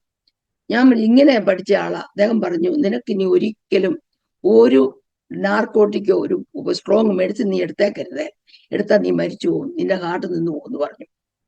അപ്പോൾ എനിക്ക് ഒരു കാര്യം ഓർമ്മ വന്നു. ഞാൻ കണ്ടത് സ്വപ്നമല്ലായിരുന്നല്ലോ. ഞാൻ കാണുകയാണ് എന്റെ ശരീരത്തിൽ നിന്ന് ഞാൻ പറന്നു പോവുക, അന്തരീക്ഷത്തിൽ കൂടെ വളരെ ദൂരെ പറന്നു പോവുക, വളരെ വേഗത്തിൽ പറന്നു എന്ന് സ്വർഗത്തിന്റെ വാതുക്കെ ചെന്നു. അവിടെ ചെന്നപ്പോൾ യേശു ക്രിസ്തുവിനെ അടുക്ക ചെന്നു. വളരെ പ്രകാശം, മുഖം കാണത്തില്ല, പ്രകാശം കാണണം, അതുപോലത്തെ പ്രകാശം. അവിടുന്ന് ഒരു ശബ്ദം, നിന്റെ സമയമായിട്ടില്ല, നീ മടങ്ങിപ്പോ, ഞാൻ നിന്നെ എന്റെ വേലയ്ക്ക് വിളിച്ചിരിക്കുന്ന. അപ്പോൾ വളരെ സമാധാനം, നമുക്ക് വളരെ എനിക്ക് തിരികെ പോരണ്ട. ഞാൻ പറഞ്ഞു, എനിക്ക് പോകണ്ട, ഇല്ല, നീ മടങ്ങി പോകണം, നിന്റെ സമയമായിട്ടില്ല. ആ പോയതുപോലെ ഞാൻ തിരിച്ചു വന്നു. തിരിച്ചു വന്ന് എന്റെ ശരീരത്തിൽ കയറിയപ്പോഴാണ് എനിക്ക് ബോധം വീണത്. അപ്പോൾ ഞാൻ വിചാരിച്ചു, ഇത് സ്വപ്നമല്ലായിരുന്നല്ലോ, ഇത് റിയലായിട്ട് സംഭവിച്ച കാര്യമാണല്ലോ. അത് കഴിഞ്ഞപ്പോ തൊട്ട് എന്റെ വേദന പോയി. ഞാൻ പിന്നെ ഒരിക്കലും വേദനയ്ക്ക് മരുന്നെടുക്കാറായി. സാധാരണ ഇങ്ങനെയുള്ള ഓപ്പറേഷൻ കഴിഞ്ഞാൽ ആരെങ്കിലും ഫിസിക്കൽ തെറപ്പിസ്റ്റ് വന്ന് എഴുന്നേൽപ്പിച്ചാൽ എഴുന്നേക്കാനൊക്കത്തുള്ളൂ. പക്ഷെ 3-ാമത്തെ ദിവസം ഞാൻ തന്നെ എഴുന്നേറ്റ് നടക്കാൻ തുടങ്ങി. ഞാൻ തന്നെ കുളിക്കാൻ തുടങ്ങി. ഞാൻ അവരോട് പറഞ്ഞു, എനിക്ക് നിങ്ങൾ ഇതൊന്നും ആവശ്യമില്ല, എനിക്ക് ഒരു പെയിൻ മെഡിസിനും ഇല്ല.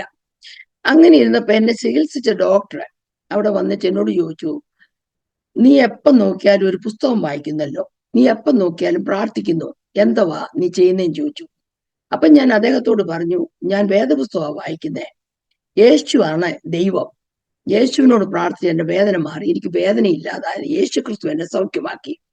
അപ്പൊ അദ്ദേഹം എന്നോട് പറഞ്ഞു, ഓ, നീ പറയുന്ന യേശു സത്യമാണെങ്കിൽ എനിക്ക് വേണ്ടി പ്രാർത്ഥിക്കണമെന്ന് പറഞ്ഞു. ഞാൻ പറഞ്ഞു, തീർച്ചയായിട്ടും പ്രാർത്ഥിക്കാം, എന്താ നിന്റെ വിഷയം? അപ്പോൾ പറഞ്ഞു, ഞാൻ ഒരു ടെസ്റ്റിന് ഇവിടെ ബോർഡ് എടുക്കാൻ, എക്സാം എഴുതാൻ പോവുക, ഞാൻ എത്ര പഠിച്ചാലും എനിക്ക് ഓർമ്മ നിൽക്കത്തില്ല, പക്ഷെ നിനക്ക് എനിക്ക് വേണ്ടി ഇത് ഞാൻ തീർച്ചയായിട്ടും പ്രാർത്ഥിക്കാം, പക്ഷെ ഒരു കാര്യം ചെയ്യണം, ഞാൻ പ്രാർത്ഥിച്ച് ദൈവം നിന്റെ വിഷയത്തിന് മാറ്റം വരുത്തിയെങ്കിൽ ഈ ക്രിസ്തു യേശു ദൈവമെന്ന് നീ സമ്മതിക്കണം. പുള്ളിക്കാരൻ സമ്മതിച്ചു. ഞാൻ പ്രാർത്ഥിച്ചു. പിറ്റേ ദിവസം അദ്ദേഹം വന്നിട്ട് പറഞ്ഞു, ഞാൻ വായിച്ചതൊക്കെ എക്സ്റേ പോലെ എന്റെ കണ്ണി കാണാം, എക്സ്റേ പോലെ എനിക്ക് കാണാൻ നോക്കുന്നുണ്ട്, നീ പറഞ്ഞ ദൈവം തന്നെ ദൈവം. ഞാൻ നാട്ടിൽ പോയ അവിടുന്ന് ഒരു നേഴ്സ് നാട്ടിൽ പോയി, അവരെ കൊണ്ടൊരു വേദപുസ്തകം, ഇംഗ്ലീഷ് വേദപുസ്തകം കൊണ്ടുവന്ന് അദ്ദേഹത്തിന് കൊടുത്തു. അദ്ദേഹം കർത്താവായ യേശുവിനെ രക്ഷിതാവും കർത്താവുമായി സ്വീകരിച്ചു. ആമേൻ, സ്തോത്രം. അന്ന് തൊട്ടൊക്കെ അദ്ദേഹത്തിന്റെ കുടുംബം മുഴുവൻ രക്ഷിക്കപ്പെടാനിടയായി തീർന്നു. അദ്ദേഹം ഇംഗ്ലണ്ടിലുണ്ട്. അങ്ങനെ ആ നേഴ്സസിനോട് ഞാൻ സുവിശേഷം പറയാൻ തുടങ്ങി. അവിടെ ഒരു പ്രാർത്ഥനാ ഗ്രൂപ്പ് അവരെ കൊണ്ടുണ്ടാക്കിച്ചു. നിങ്ങൾ കൂടി ഇരുന്ന് പ്രാർത്ഥിക്കണം, കർത്താവായ യേശുവല്ലാതെ ദൈവമില്ല എന്ന് പറഞ്ഞ് ശക്തമായിട്ട് അവരോട് സുവിശേഷം പറയാൻ തുടങ്ങി. ഇത്രയും വലിയ ഓപ്പറേഷൻ കഴിഞ്ഞ് ഞങ്ങൾ രണ്ടുപേരും 13 ദിവസത്തിന് ശേഷം തിരിച്ചു പോന്നു. തിരിച്ചു പോരുന്ന സമയത്ത് ഡോക്ടേഴ്സിനൊക്കെ വളരെ ഭാരം. പ്ലെയിനിൽ 10-22 മണിക്കൂർ യാത്ര ചെയ്യണം, എങ്ങനെ അവിടെ എത്തിപ്പെടും? ആ സമയം ജോയിച്ചാനെ ആ സീറ്റിലോട്ട് പ്ലെയിനിന്റെ സൂപ്പർവൈസറാണ് എന്നെ വീൽ ചെയറെ കൊണ്ട് പ്ലെയിനെ കയറ്റി ഇരുത്തുന്നത്. അദ്ദേഹം ആ സീറ്റിലോട്ട് കൈവച്ചിട്ട് പ്രാർത്ഥിച്ചു, കർത്താവേ, ഒരു വേദനയും ഇല്ലാതെ ഞങ്ങളുടെ വീട്ടിൽ കൊണ്ട് എത്തിക്കണം. അദ്ദേഹം നിന്ന് പ്രാർത്ഥിച്ചു. എനിക്ക് ഒരു വേദനയും അസ്വസ്ഥയുണ്ടായില്ല. ഞങ്ങൾ ഇവിടെ വന്നു. അന്ന് തുടങ്ങി ഞാൻ നടക്കാൻ തുടങ്ങി. എനിക്ക് വീൽ ചെയർ വേണ്ട. എല്ലാ ജോലിയും വളരെ ചെറുപ്പക്കാർ ചെയ്യുന്നത് പോലെ എല്ലാ ജോലിയും ഇന്ന് ഓടി നടന്ന് ചെയ്യും. വേദനയില്ല. അന്നു മുതൽ ആർക്കു വേണ്ടി, വേദനയുള്ളവർക്ക് വേണ്ടി പ്രാർത്ഥിച്ചാൽ അവർക്ക് ദൈവം വിടുതൽ കൊടുക്കുന്നു. അന്നു മുതല് വളരെയധികം കാര്യങ്ങൾ കർത്താവ് എന്നിൽ കൂടി ചെയ്യിക്കാൻ തുടങ്ങി. എന്റെ ചിന്ത മാറാൻ തുടങ്ങി. അന്യഭാഷയിൽ മണിക്കൂറുകൾ പ്രാർത്ഥിക്കാൻ തുടങ്ങി. അന്യഭാഷകളിൽ ഞങ്ങൾ രണ്ടും കൂടി ഇന്ന് പാട്ടുപാടാൻ തുടങ്ങി, പ്രാർത്ഥിക്കാൻ തുടങ്ങി. അങ്ങനെയുള്ള ശുശ്രൂഷകൾ കർത്താവ് ഏൽപ്പിച്ചു. അങ്ങനെ തിരിച്ചു തന്നെ എല്ലാം ഭംഗിയായിട്ട് നടന്നു. 2014 വീണ്ടും അസുഖം വന്നു. 14 എനിക്ക് ന്യൂമോണിയ പിടിച്ചു. ന്യൂമോണിയ പിടിച്ച് അഡ്മിറ്റായി ഒരാഴ്ച കടന്നു കഴിഞ്ഞപ്പോൾ ഭയങ്കരമായ കൂടുതലായി. വലിയ ഹെവി ഡോസ് കോർട്ടിസോൺ തരേണ്ടി വന്നു. അത് കഴിഞ്ഞ് ഒരാഴ്ച കഴിഞ്ഞ് തിരിച്ചു വിട്ടു. വീട്ടിൽ ചെന്നപ്പോൾ ഗ്ലൂക്കോസ് ഭയങ്കരമായിട്ട് കൂടി, ഷുഗർ ഭയങ്കരമായിട്ട് കൂടിക്കഴിഞ്ഞ് വീണ്ടും അഡ്മിറ്റായി. ആ സമയത്ത് ഒരാഴ്ച കഴിഞ്ഞു ഗ്ലൂക്കോസ് ഒക്കെ നോർമലായി, ഷുഗറൊക്കെ നോർമലായി. തിരിച്ച് വീട്ടിൽ ചെന്നു. ഒരാഴ്ച കഴിഞ്ഞ് ഭയങ്കര പനിയും കിടുകിടുപ്പും. ബെഡേ കിടക്കാൻ വയ്യാത്തപോലെ കിടുകിടുപ്പും പനി തുടങ്ങി. വീണ്ടും തിരിച്ച് ഹോസ്പിറ്റലിൽ അഡ്മിറ്റ് ആക്കി. അപ്പോഴാണ് അറിയുന്നത് എനിക്ക് സെപ്റ്റിസേമിയ വന്നു. സെപ്റ്റിക് ആയിപ്പോയി. ഹോസ്പിറ്റലിൽ കിടന്ന് എന്തോ ഇൻഫെക്ഷൻ കയറിപ്പോയി. എന്റെ കിഡ്നി രണ്ടും ഡാമേജ് ആകുന്നു. ഹാർട്ട് സ്റ്റോപ്പ് ചെയ്യുന്നു. അവര് പറഞ്ഞു, നിനക്ക് ഇനി ഒന്നും ഞങ്ങൾക്ക് ചെയ്യാനൊക്കത്തില്ല, അവസാന സ്റ്റേജിലായിപ്പോയി. അപ്പം ഞാൻ വിചാരിച്ചു, എന്റെ വേലയ്ക്ക് വിളിച്ചെന്ന് കർത്താവല്ലേ പറഞ്ഞേ. അങ്ങനെയാണ് എന്റെ വേല തീർന്നു. അങ്ങനെ ആയപ്പം അവര് ICUലിട്ട് വെന്റിലേറ്റർ ഇടാൻ പോവുക.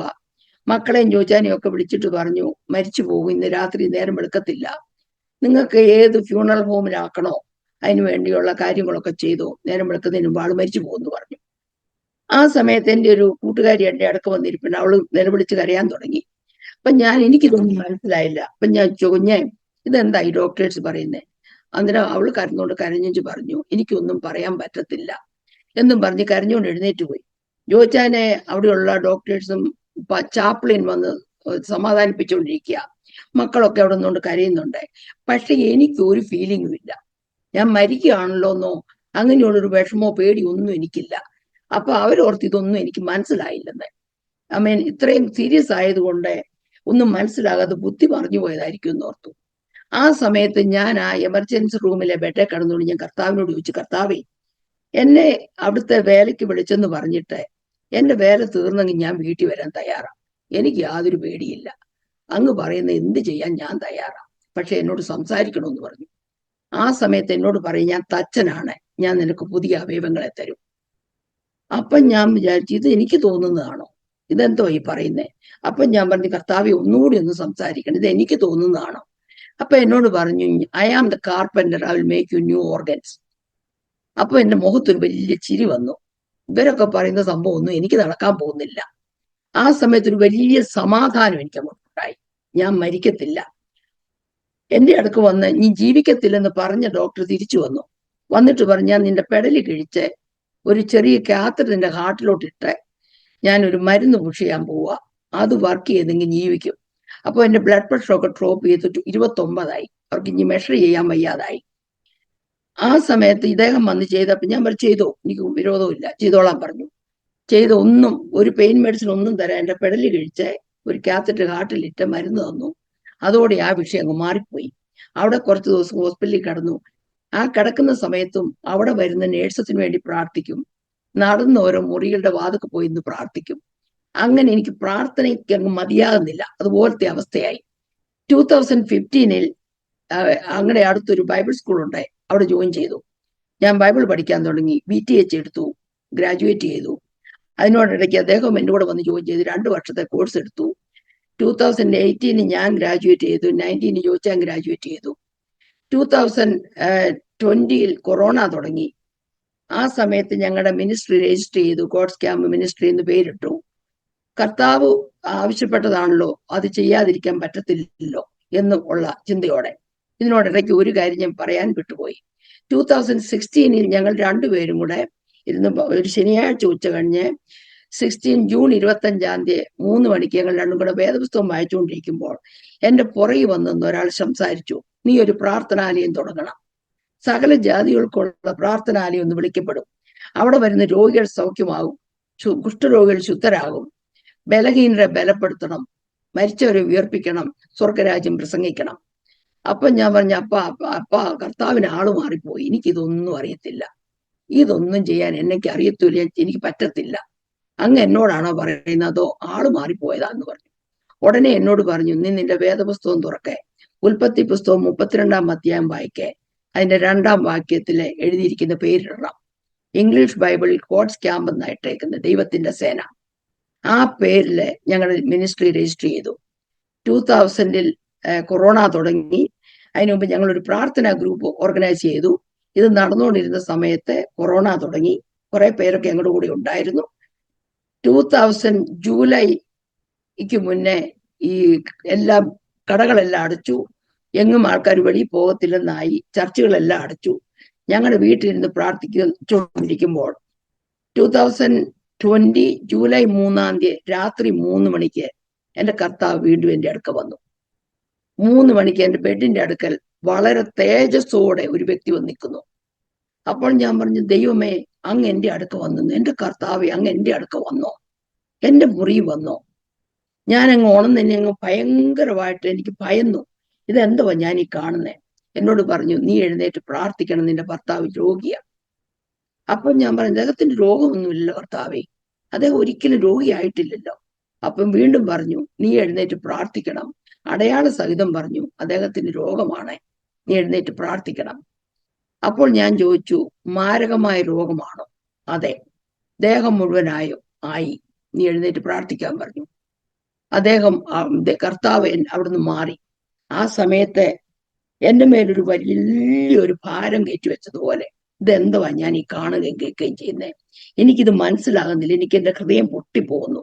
ഇതെങ്ങനെ ഞാൻ കൈകാര്യം ചെയ്യും? ഞങ്ങളുടെ ജീവിതം തീർന്നല്ലോ, ഇനി ഞാൻ എന്തോ ചെയ്യണം? വളരെ ഭാരത്തോട് ഞാൻ ഇങ്ങനെ കടന്നപ്പോൾ ഞാൻ പറഞ്ഞു, ഇല്ലില്ല, കടക്കാൻ പറ്റത്തില്ല, ഇങ്ങനെ കടന്നാൽ ഒക്കത്തില്ല, എന്നോട് പറഞ്ഞത് എനിക്ക് ചെയ്യണം. പെട്ടെന്ന് ഞാൻ അദ്ദേഹത്തെ വിളിച്ചുണർത്തിയിട്ട് പറഞ്ഞു, എഴുന്നേറ്റേ, നമുക്ക് പോയി പ്രാർത്ഥിക്കാം. കർത്താവ് എന്റെ അടുക്ക വന്നു, ചോദിച്ചാൽ രോഗമാണെന്ന് പറഞ്ഞു, നമുക്ക് പോയി പ്രാർത്ഥിക്കാം. ഞങ്ങൾ ആ 3 മണിക്ക് എഴുന്നേറ്റു, ലിവിംഗ് റൂമിൽ വന്നിട്ട് പ്രാർത്ഥിക്കാൻ തുടങ്ങി. 2 മണിക്കൂർ ഒന്നിച്ചിരുന്ന് പ്രാർത്ഥിച്ചു വെച്ചുകൊണ്ടിരിക്കുമ്പോൾ നോക്കുമ്പോൾ പടലിയിലൊരു മുഴ. എപ്പോഴും ഷർട്ട് ഇട്ടോണ്ട് നടക്കുന്നതുകൊണ്ടായിരിക്കും, അതിനു മുമ്പ് ഒരിക്കലും കണ്ടിട്ടില്ല, ഒരു വലിയ മുഴ. ഇത് കണ്ടപ്പോൾ ഞാൻ പറഞ്ഞു, ദൈവമേ, ശരീരം മുഴുവനായി, ഈ മുഴ എന്നെ നീ കാണുന്നേ, ഇത് നീ എന്തു ചെയ്യും? ഞങ്ങൾ രണ്ടും കൂടെ അവിടെ ഇരുന്ന് കരഞ്ഞു. ആരോട് പറയും എന്താ ഇനി നടക്കാൻ പോകുന്നത്? വലിയ ഭാരത്തോടെ രണ്ടുപേരും കൂടെ നിലവിളിച്ച് കരഞ്ഞു. നേരം വെളുത്തു, മക്കളോട് പറഞ്ഞു. തിങ്കളാഴ്ച രാവിലെ ഡോക്ടറെ വിളിച്ചു, അപ്പോയിന്റ്മെന്റ് എടുത്തു. അദ്ദേഹത്തിന് ഡോക്ടർ പോലും ഇല്ല. എന്റെ ഡോക്ടറെ വിളിച്ച് അപ്പോയിന്റ്മെന്റ് എടുത്ത് അവിടെ ചെന്നു. അദ്ദേഹം ചോദിച്ചു, എന്താ വരാൻ കാരണം? ഞാൻ പറഞ്ഞു, രാത്രിയിൽ എന്റെ അടുത്ത് കർത്താവ് വന്നു, എന്നോട് പറഞ്ഞു ഇദ്ദേഹം രോഗിയാന്ന്. ഡോക്ടർ വിശ്വസിക്കുമല്ലോ എന്ന് എനിക്കറിയത്തില്ല. അപ്പൊ അദ്ദേഹം പറഞ്ഞു, എന്തുകൊണ്ട് വിശ്വസിക്കത്തില്ല? അദ്ദേഹം ഒരു വിശ്വാസിയാ, നമുക്ക് ടെസ്റ്റ് ചെയ്യാമെന്ന് പറഞ്ഞു. ബ്ലഡ് ടെസ്റ്റ് എല്ലാം ചെയ്ത് കഴിഞ്ഞപ്പോ എന്റെ അടുക്ക വന്നേച്ചു പറഞ്ഞു, എന്നാ നിന്നോട് പറയണമെന്ന് എനിക്കറിയത്തില്ല, നീ പ്രാർത്ഥിക്കുന്ന വ്യക്തിയാന്ന് എനിക്കറിയാം, എനിക്ക് വേറെ ഒന്നും പറയാനില്ല. അദ്ദേഹത്തിന് എക്സ്റേക്ക് പറഞ്ഞു വിട്ടു.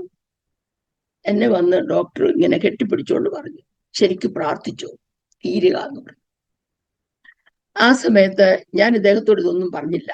ഡോക്ടർ എന്നാ പറഞ്ഞെന്ന് ചോദിച്ചു. ഞാൻ പറഞ്ഞു, ഇനി കൂടുതൽ ടെസ്റ്റ് ചെയ്യണമെന്നാ പറഞ്ഞേ. പിറ്റേ ദിവസം ഞങ്ങൾ ഇവിടുന്ന് ഒരു 50 മൈൽ ദൂരെ മറ്റ് ടെസ്റ്റിന് വിട്ടു. MRI, CT scan, pet scan, അങ്ങനെയുള്ള ടെസ്റ്റിനെല്ലാം പറഞ്ഞു വിട്ടു. അവിടെ ചെന്ന് ടെസ്റ്റ് ചെയ്യാനൊരുങ്ങിയപ്പം ഈ സ്കാൻ ചെയ്യുന്നതിന് മുമ്പ് ഒരു ഡ്രിങ്ക് കൊടുക്കും. അദ്ദേഹം വിളിച്ചിട്ട് പറഞ്ഞു, അത് കൊടുക്കരുത്, അദ്ദേഹത്തിന്റെ കിഡ്നി രണ്ടും വർക്ക് ചെയ്യുന്നില്ല, 2 കിഡ്നിയും പോയി, വേറെ മരുന്ന് എടുക്കണം. വേറെ മരുന്ന് ഉണ്ടാക്കി സ്കാൻ എല്ലാം ചെയ്തു.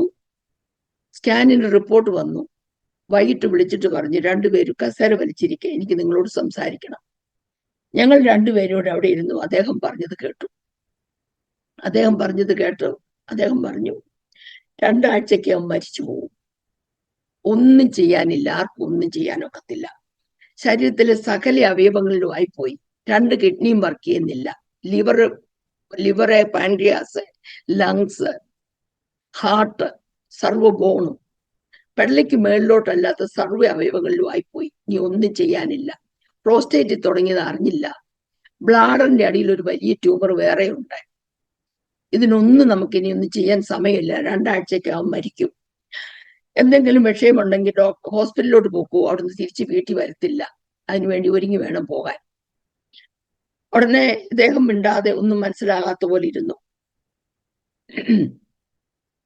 പിള്ളേരോട് സംസാരിച്ചു. മക്കൾ വന്നു. അവരെല്ലാം ഭയങ്കരമായിട്ട് നിലവിളിക്കാൻ തുടങ്ങി.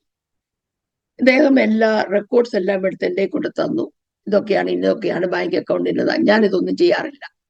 എല്ലാം വീടിന്റെ ഇതൊന്നും ഞാൻ നോക്കാറില്ല. അപ്പം എന്നെ കൊണ്ട് തന്നിട്ട് പറഞ്ഞു, ഇതൊക്കെ ഇനി നീ ചെയ്യണം. ഞാൻ ചോദിച്ചു, എവിടെ പോവുക? ഞാൻ പറഞ്ഞു, ഞാൻ വിട്ടിട്ട് വേണ്ടേ പോകാന്. ഞാൻ വിടത്തില്ലല്ലോ, പിന്നെ എങ്ങനെയാ പോകുന്നേ? അതൊക്കെ അവിടെ വെക്കാൻ പറഞ്ഞു. ഞാൻ എന്നെ വിളിച്ചുണർത്തി എന്നോട് സംസാരിച്ച് എൻ്റെ അപ്പനോട് ഞാൻ ചോദിക്കട്ടെ ഇതിന്റെ ബാക്കി എങ്ങനെയാവുന്നേ. ഞാൻ എൻ്റെ കർത്താവിനോട് ചോദിക്കട്ടെ, അത് കഴിഞ്ഞ് നമുക്ക് തീരുമാനിക്കാം. ഫസ്റ്റ് ഞാൻ എൻ്റെ മുറിയിൽ പോയി മുട്ടുകുത്തി. ഞാൻ പറഞ്ഞു, അപ്പ അവിടുന്ന് എന്നോട് വന്ന് ഇത് സംസാരിച്ചുവെങ്കിൽ ഇതിന്റെ ബാക്കിയോട് എനിക്ക് പറഞ്ഞു തരണം. അല്ലാതെ ഞാൻ ഇവിടുന്ന് എഴുന്നേക്കത്തില്ല. ഞാൻ എഴുന്നേക്കണമെങ്കിൽ എന്നോട് മറുപടി പറയണം. ഞാൻ അവിടെ മുട്ടെ കുത്തിരിക്കും. എന്നെ വിളിക്കുക, മറിയേ നീ ജീവനുള്ളവനെ മരിച്ചവരുടെ ഇടയിൽ തിരയുന്നത്. ഞാൻ അവന്റെ രോഗത്തെ ഉരുക്കിക്കളയും. ഞാൻ അവന്റെ ട്യൂമർ ഉരുക്കിക്കളയും. നീ വിശ്വസിച്ചോ? ആ സമയത്ത് എനിക്ക് വലിയൊരു സമാധാനം എൻ്റെ ഉള്ളിലോട്ട് വന്നു. എന്നിട്ട് പറഞ്ഞു, ഞാൻ ചോദിച്ചു, ഇത് എന്റെ ചിന്തയാണോ? അമ്മേ സ്തോത്രം. ഇത് എന്റെ ചിന്തയാണോ അതോ എനിക്ക് തോന്നുന്നതാണോ? ആ സമയത്ത് കർത്താവ് വീണ്ടും പറഞ്ഞു, എന്റെ മുന്നിൽ ഒരു ചെറിയ കുളം, അതിനകത്ത് നിറച്ച് പെബിൾസ്, കല്ലുകൾ കിടക്കുന്നു. അതിനകത്ത് നല്ല പച്ചവെള്ളം. ഒരു ചെടി വളർന്നു വന്നു. ആ ചെടി വലിച്ചു പറിക്കാൻ പറഞ്ഞു. വലിച്ചു പറിച്ചപ്പം വേരോടെ ചെടി പറഞ്ഞു പോന്നു. ഇതുപോലെ ഞാൻ അവനെ സൗഖ്യമാക്കും എന്ന് പറഞ്ഞു. ആ സമയത്ത് ഞാൻ പറഞ്ഞപ്പാ, ഞാൻ വിധവയാകുമോ? ഇല്ല, നീ വിധവയാകത്തില്ല. ഞാൻ നിന്നെ വിധവയാകാൻ അനുവദിക്കത്തില്ല. ആ സമയം ഞാൻ എഴുന്നേറ്റിട്ട്, ഞാൻ ഒരിക്കലും ഈ വിഷയത്തിന് വേണ്ടി കരയത്തില്ല. ഞാൻ അങ്ങിൽ വിശ്വസിക്കുക, അങ്ങയുടെ വാക്ക് ഞാൻ വിശ്വസിക്കുക. എഴുന്നേറ്റ് വന്ന് ഞാൻ പറഞ്ഞില്ല, ഒന്നും സംഭവിക്കത്തില്ല. ചോദിച്ചാൽ ഈ കേട്ടതെല്ലാം അങ്ങ് മറന്നേരെ. ഇതൊന്നും നടക്കാൻ പോകുന്നില്ല. ദൈവം പറഞ്ഞതേ നടക്കത്തുള്ളൂ. എന്നോട് കൂടി ഇരുന്ന് പ്രാർത്ഥിച്ചോണം. ആ സമയം കർത്താവ് എനിക്കൊരു വചനം തന്നു. ഞാൻ മരിക്കയില്ല, ഞാൻ ജീവനോടെ ഇരുന്ന് യഹോവയുടെ പ്രവൃത്തികളെ വർണ്ണിക്കും. ഞാൻ പറഞ്ഞു, എപ്പോൾ ശ്വാസം എടുക്കുമ്പോഴെല്ലാം ഈ വചനം പറഞ്ഞോണം. ഞാൻ മരിക്കയില്ല, ഞാൻ ജീവനോടെ ഇരുന്ന് യഹോവയുടെ പ്രവൃത്തികളെ വർണ്ണിക്കും. ഇങ്ങനെ പറഞ്ഞുകൊണ്ടിരിക്കാൻ പറഞ്ഞു. അങ്ങനെ ഞങ്ങളെ ആമേൻ സ്തോത്രം, ഞങ്ങളെ ഇവിടെയുള്ള അമേരിക്കയിലെ ഏറ്റവും വലിയ ക്യാൻസർ സെന്ററായ MD ആൻഡേഴ്സണിൽ വിളിച്ചു. അവിടെ ഞങ്ങൾക്കറിയാവുന്ന ഒരാളോട് ചോദിച്ചാൽ, എൻ്റെ നീസ് അവിടെ ജോലി ചെയ്യുന്നു. അവളെ കൊണ്ട് രജിസ്റ്റർ ചെയ്യാൻ നോക്കിക്കപ്പോൾ പറഞ്ഞു, രജിസ്റ്റർ ചെയ്യണമെങ്കിൽ കൊറോണ ആയതുകൊണ്ട് കൊറോണ ടെസ്റ്റ് ചെയ്യാതെ ഒരു കാര്യം ചെയ്യാനൊക്കത്തില്ല. അന്നൊക്കെ കൊറോണ ടെസ്റ്റ് ചെയ്യണമെങ്കിൽ 2 ആഴ്ച എടുക്കും റിസൾട്ട് കിട്ടാൻ. അപ്പം അവളോട് പറഞ്ഞു, ഇങ്ങനെ നിന്റെ അങ്കിളിന് ഇങ്ങനെ ഒരു വിഷയമുണ്ട്, എന്തോ ചെയ്യണമെന്ന് ചോദിച്ചു. അവള് പറഞ്ഞ, അതിന്റെ റെക്കോർഡെല്ലാം കൊണ്ട് നിങ്ങൾ ഇങ്ങോട്ട് വാ, ഏതായാലും ഒന്ന് രജിസ്റ്റർ ചെയ്തിട്ടേക്കാം. ഞങ്ങൾ ആ വ്യാഴാഴ്ച ഹൂസ്റ്റന് പോയി. ഞങ്ങൾ രണ്ടും കൂടെ തന്നെ. പോകുന്നതിന് മുമ്പ് കുഞ്ഞുങ്ങളെല്ലാം എയർപോർട്ടിൽ വന്ന് ഭയങ്കരമായിട്ട് കരഞ്ഞ് നിലവിളിച്ച് ഫോട്ടോ എടുത്ത്. ഇളയ മോൻ എന്നോട് പറഞ്ഞു, എൻ്റെ ഡാഡിയെ ജീവനോടെ എന്നെ കാണിക്കണം, മരിച്ചു കൊണ്ടുവരരുത് എൻ്റെ മുമ്പരിക്ക്. ഞങ്ങളൊന്നും വരത്തി, ഞങ്ങൾക്ക് ഇതൊന്നും കാണാൻ വയ്യ. ഫസ്റ്റ് ഞങ്ങൾ പോകാൻ ഇറങ്ങുന്നതിന് മുമ്പേ ഞാൻ എൻ്റെ മുറി മുട്ടുകുത്തിയിട്ട് ഞാൻ പറഞ്ഞു, അപ്പാ യാക്കോബ് പ്രാർത്ഥിച്ച പ്രാർത്ഥന, ഞങ്ങളുടെ യാത്രയിൽ കർത്താവ് ഞങ്ങളോടുകൂടി ഇരിക്കുകയും ഞങ്ങൾക്ക് വേണ്ടുന്നൊക്കെ തന്നെ ജീവനോടെ ആരോഗ്യത്തോടെ ഞങ്ങളുടെ ഭവനത്തിൽ മടക്കി വരുത്തിയാൽ ഞങ്ങളുടെ ഭവനം ആരാധനാലയമായിരിക്കും. അങ്ങയ്ക്ക് വേണ്ടി മാത്രം ഞങ്ങൾ ജീവിക്കും.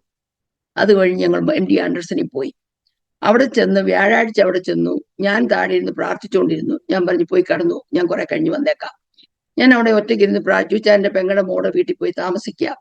അവിടെ താമസിച്ചുകൊണ്ടിരുന്നപ്പം അവൻ രാത്രിയായി 1:30 വരെ ഞാൻ ഇരുന്ന് പ്രാർത്ഥിച്ചു. ഞാൻ മേളിൽ കയറി ചെല്ലുമ്പോൾ ചോദിച്ചാൽ ഭയങ്കര മരണവെപ്രാളം എടുത്ത് കരഞ്ഞുകൊണ്ടിരിക്കുക. എടി, എനിക്ക് ശ്വാസം വിടാൻ മേല, എനിക്ക് ബാത്റൂമിൽ പോകാൻ മേല, വലിയ വിഷമം, ഞാൻ മരിക്കുമെന്നാ തോന്നുന്നത്. ഞാൻ പറഞ്ഞില്ല, മരിക്കത്തില്ല. അവൻ പറഞ്ഞു, എനിക്ക് വലിയ വിഷമമാണ്. ഞങ്ങൾ പെട്ടെന്ന് ഹോസ്പിറ്റലിൽ കൊണ്ടുപോയി. എമർജൻസി ചെന്നു. കൊറോണ ആയതുകൊണ്ട് ആരെയും കയറ്റത്തില്ല, രോഗിയെ മാത്രമേ കയറ്റൂ. ആ സമയം ജോച്ചാന്റെ പെങ്ങളുടെ മോൾ അവിടെ ജോലി ചെയ്യുന്ന ആളുണ്ട്. അവിടെ യൂണിഫോം ഇട്ട് അവിടെ പാച്ചൊക്കെ ഇട്ട് വന്നു. അവിടെ ചെന്ന് പറയാൻ വേണ്ടി അവിടെ ചെന്ന് അവർ പറഞ്ഞു, ആരെയും കയറ്റത്തില്ല, ഇദ്ദേഹത്തെ മാത്രമേ അകത്തോട്ട് കൊണ്ടുപോകത്തുള്ളൂ. ആ സമയം ഇങ്ങനെ വീൽ ചെയറിൽ അദ്ദേഹം ഇരിക്കും, ഞാൻ വീൽ ചെയറെ പിടിച്ചുകൊണ്ട് നിൽക്കുക. ഞാൻ അവിടെ ഒന്ന് പ്രാർത്ഥിച്ചു, കർത്താവ് ഇന്ന് വരെ ഒരു ഡോക്ടറെ കാണാൻ പോയിട്ടില്ല, തന്നെ ഒന്നിനും പോകത്തില്ല, ഞാനില്ലാതെ പോയി അവിടെ കിടന്ന് വെപ്രാളം പിടിച്ച് എന്തായിത്തീരും, എന്നെ കൂടെ കയറ്റി വിടണം.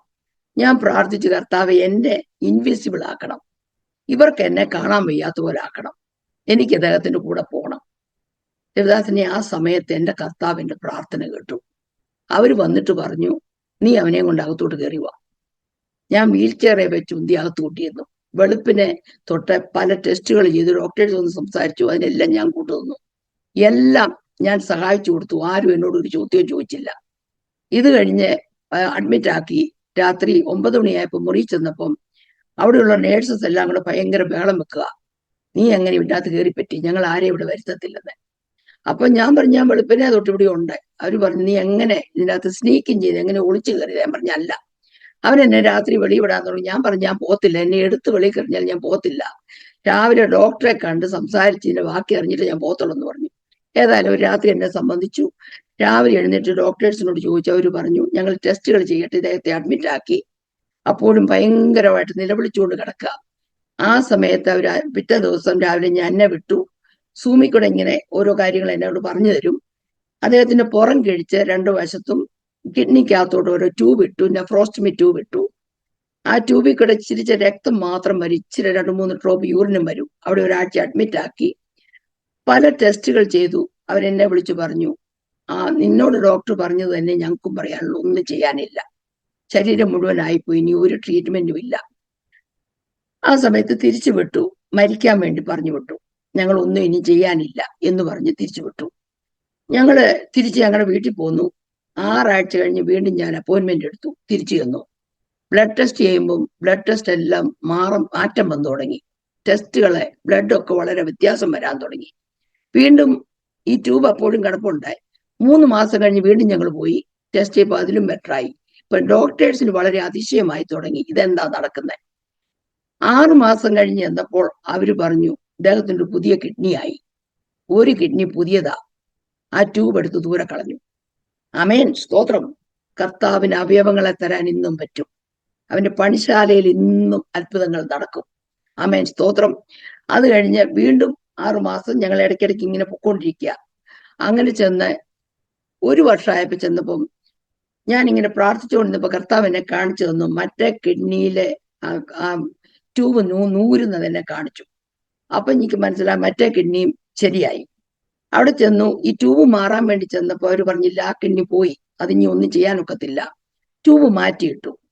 ഞാന് തിരിച്ച് ഞങ്ങളെ താമസിക്കുന്ന വീട്ടിന്റെ മുറ്റത്ത് ഇങ്ങനെ നടന്ന് പ്രാർത്ഥിച്ചുകൊണ്ടിരിക്കുക. പകലെ പ്രാർത്ഥിച്ചുകൊണ്ടിരിക്കുമ്പോൾ ഞാൻ കർത്താവിനോട് ചോദിച്ചു, എന്നോട് പറഞ്ഞല്ലോ മറ്റേ കിഡ്നി നോർമലായെന്ന്, ഇപ്പൊ എന്തു പറ്റി?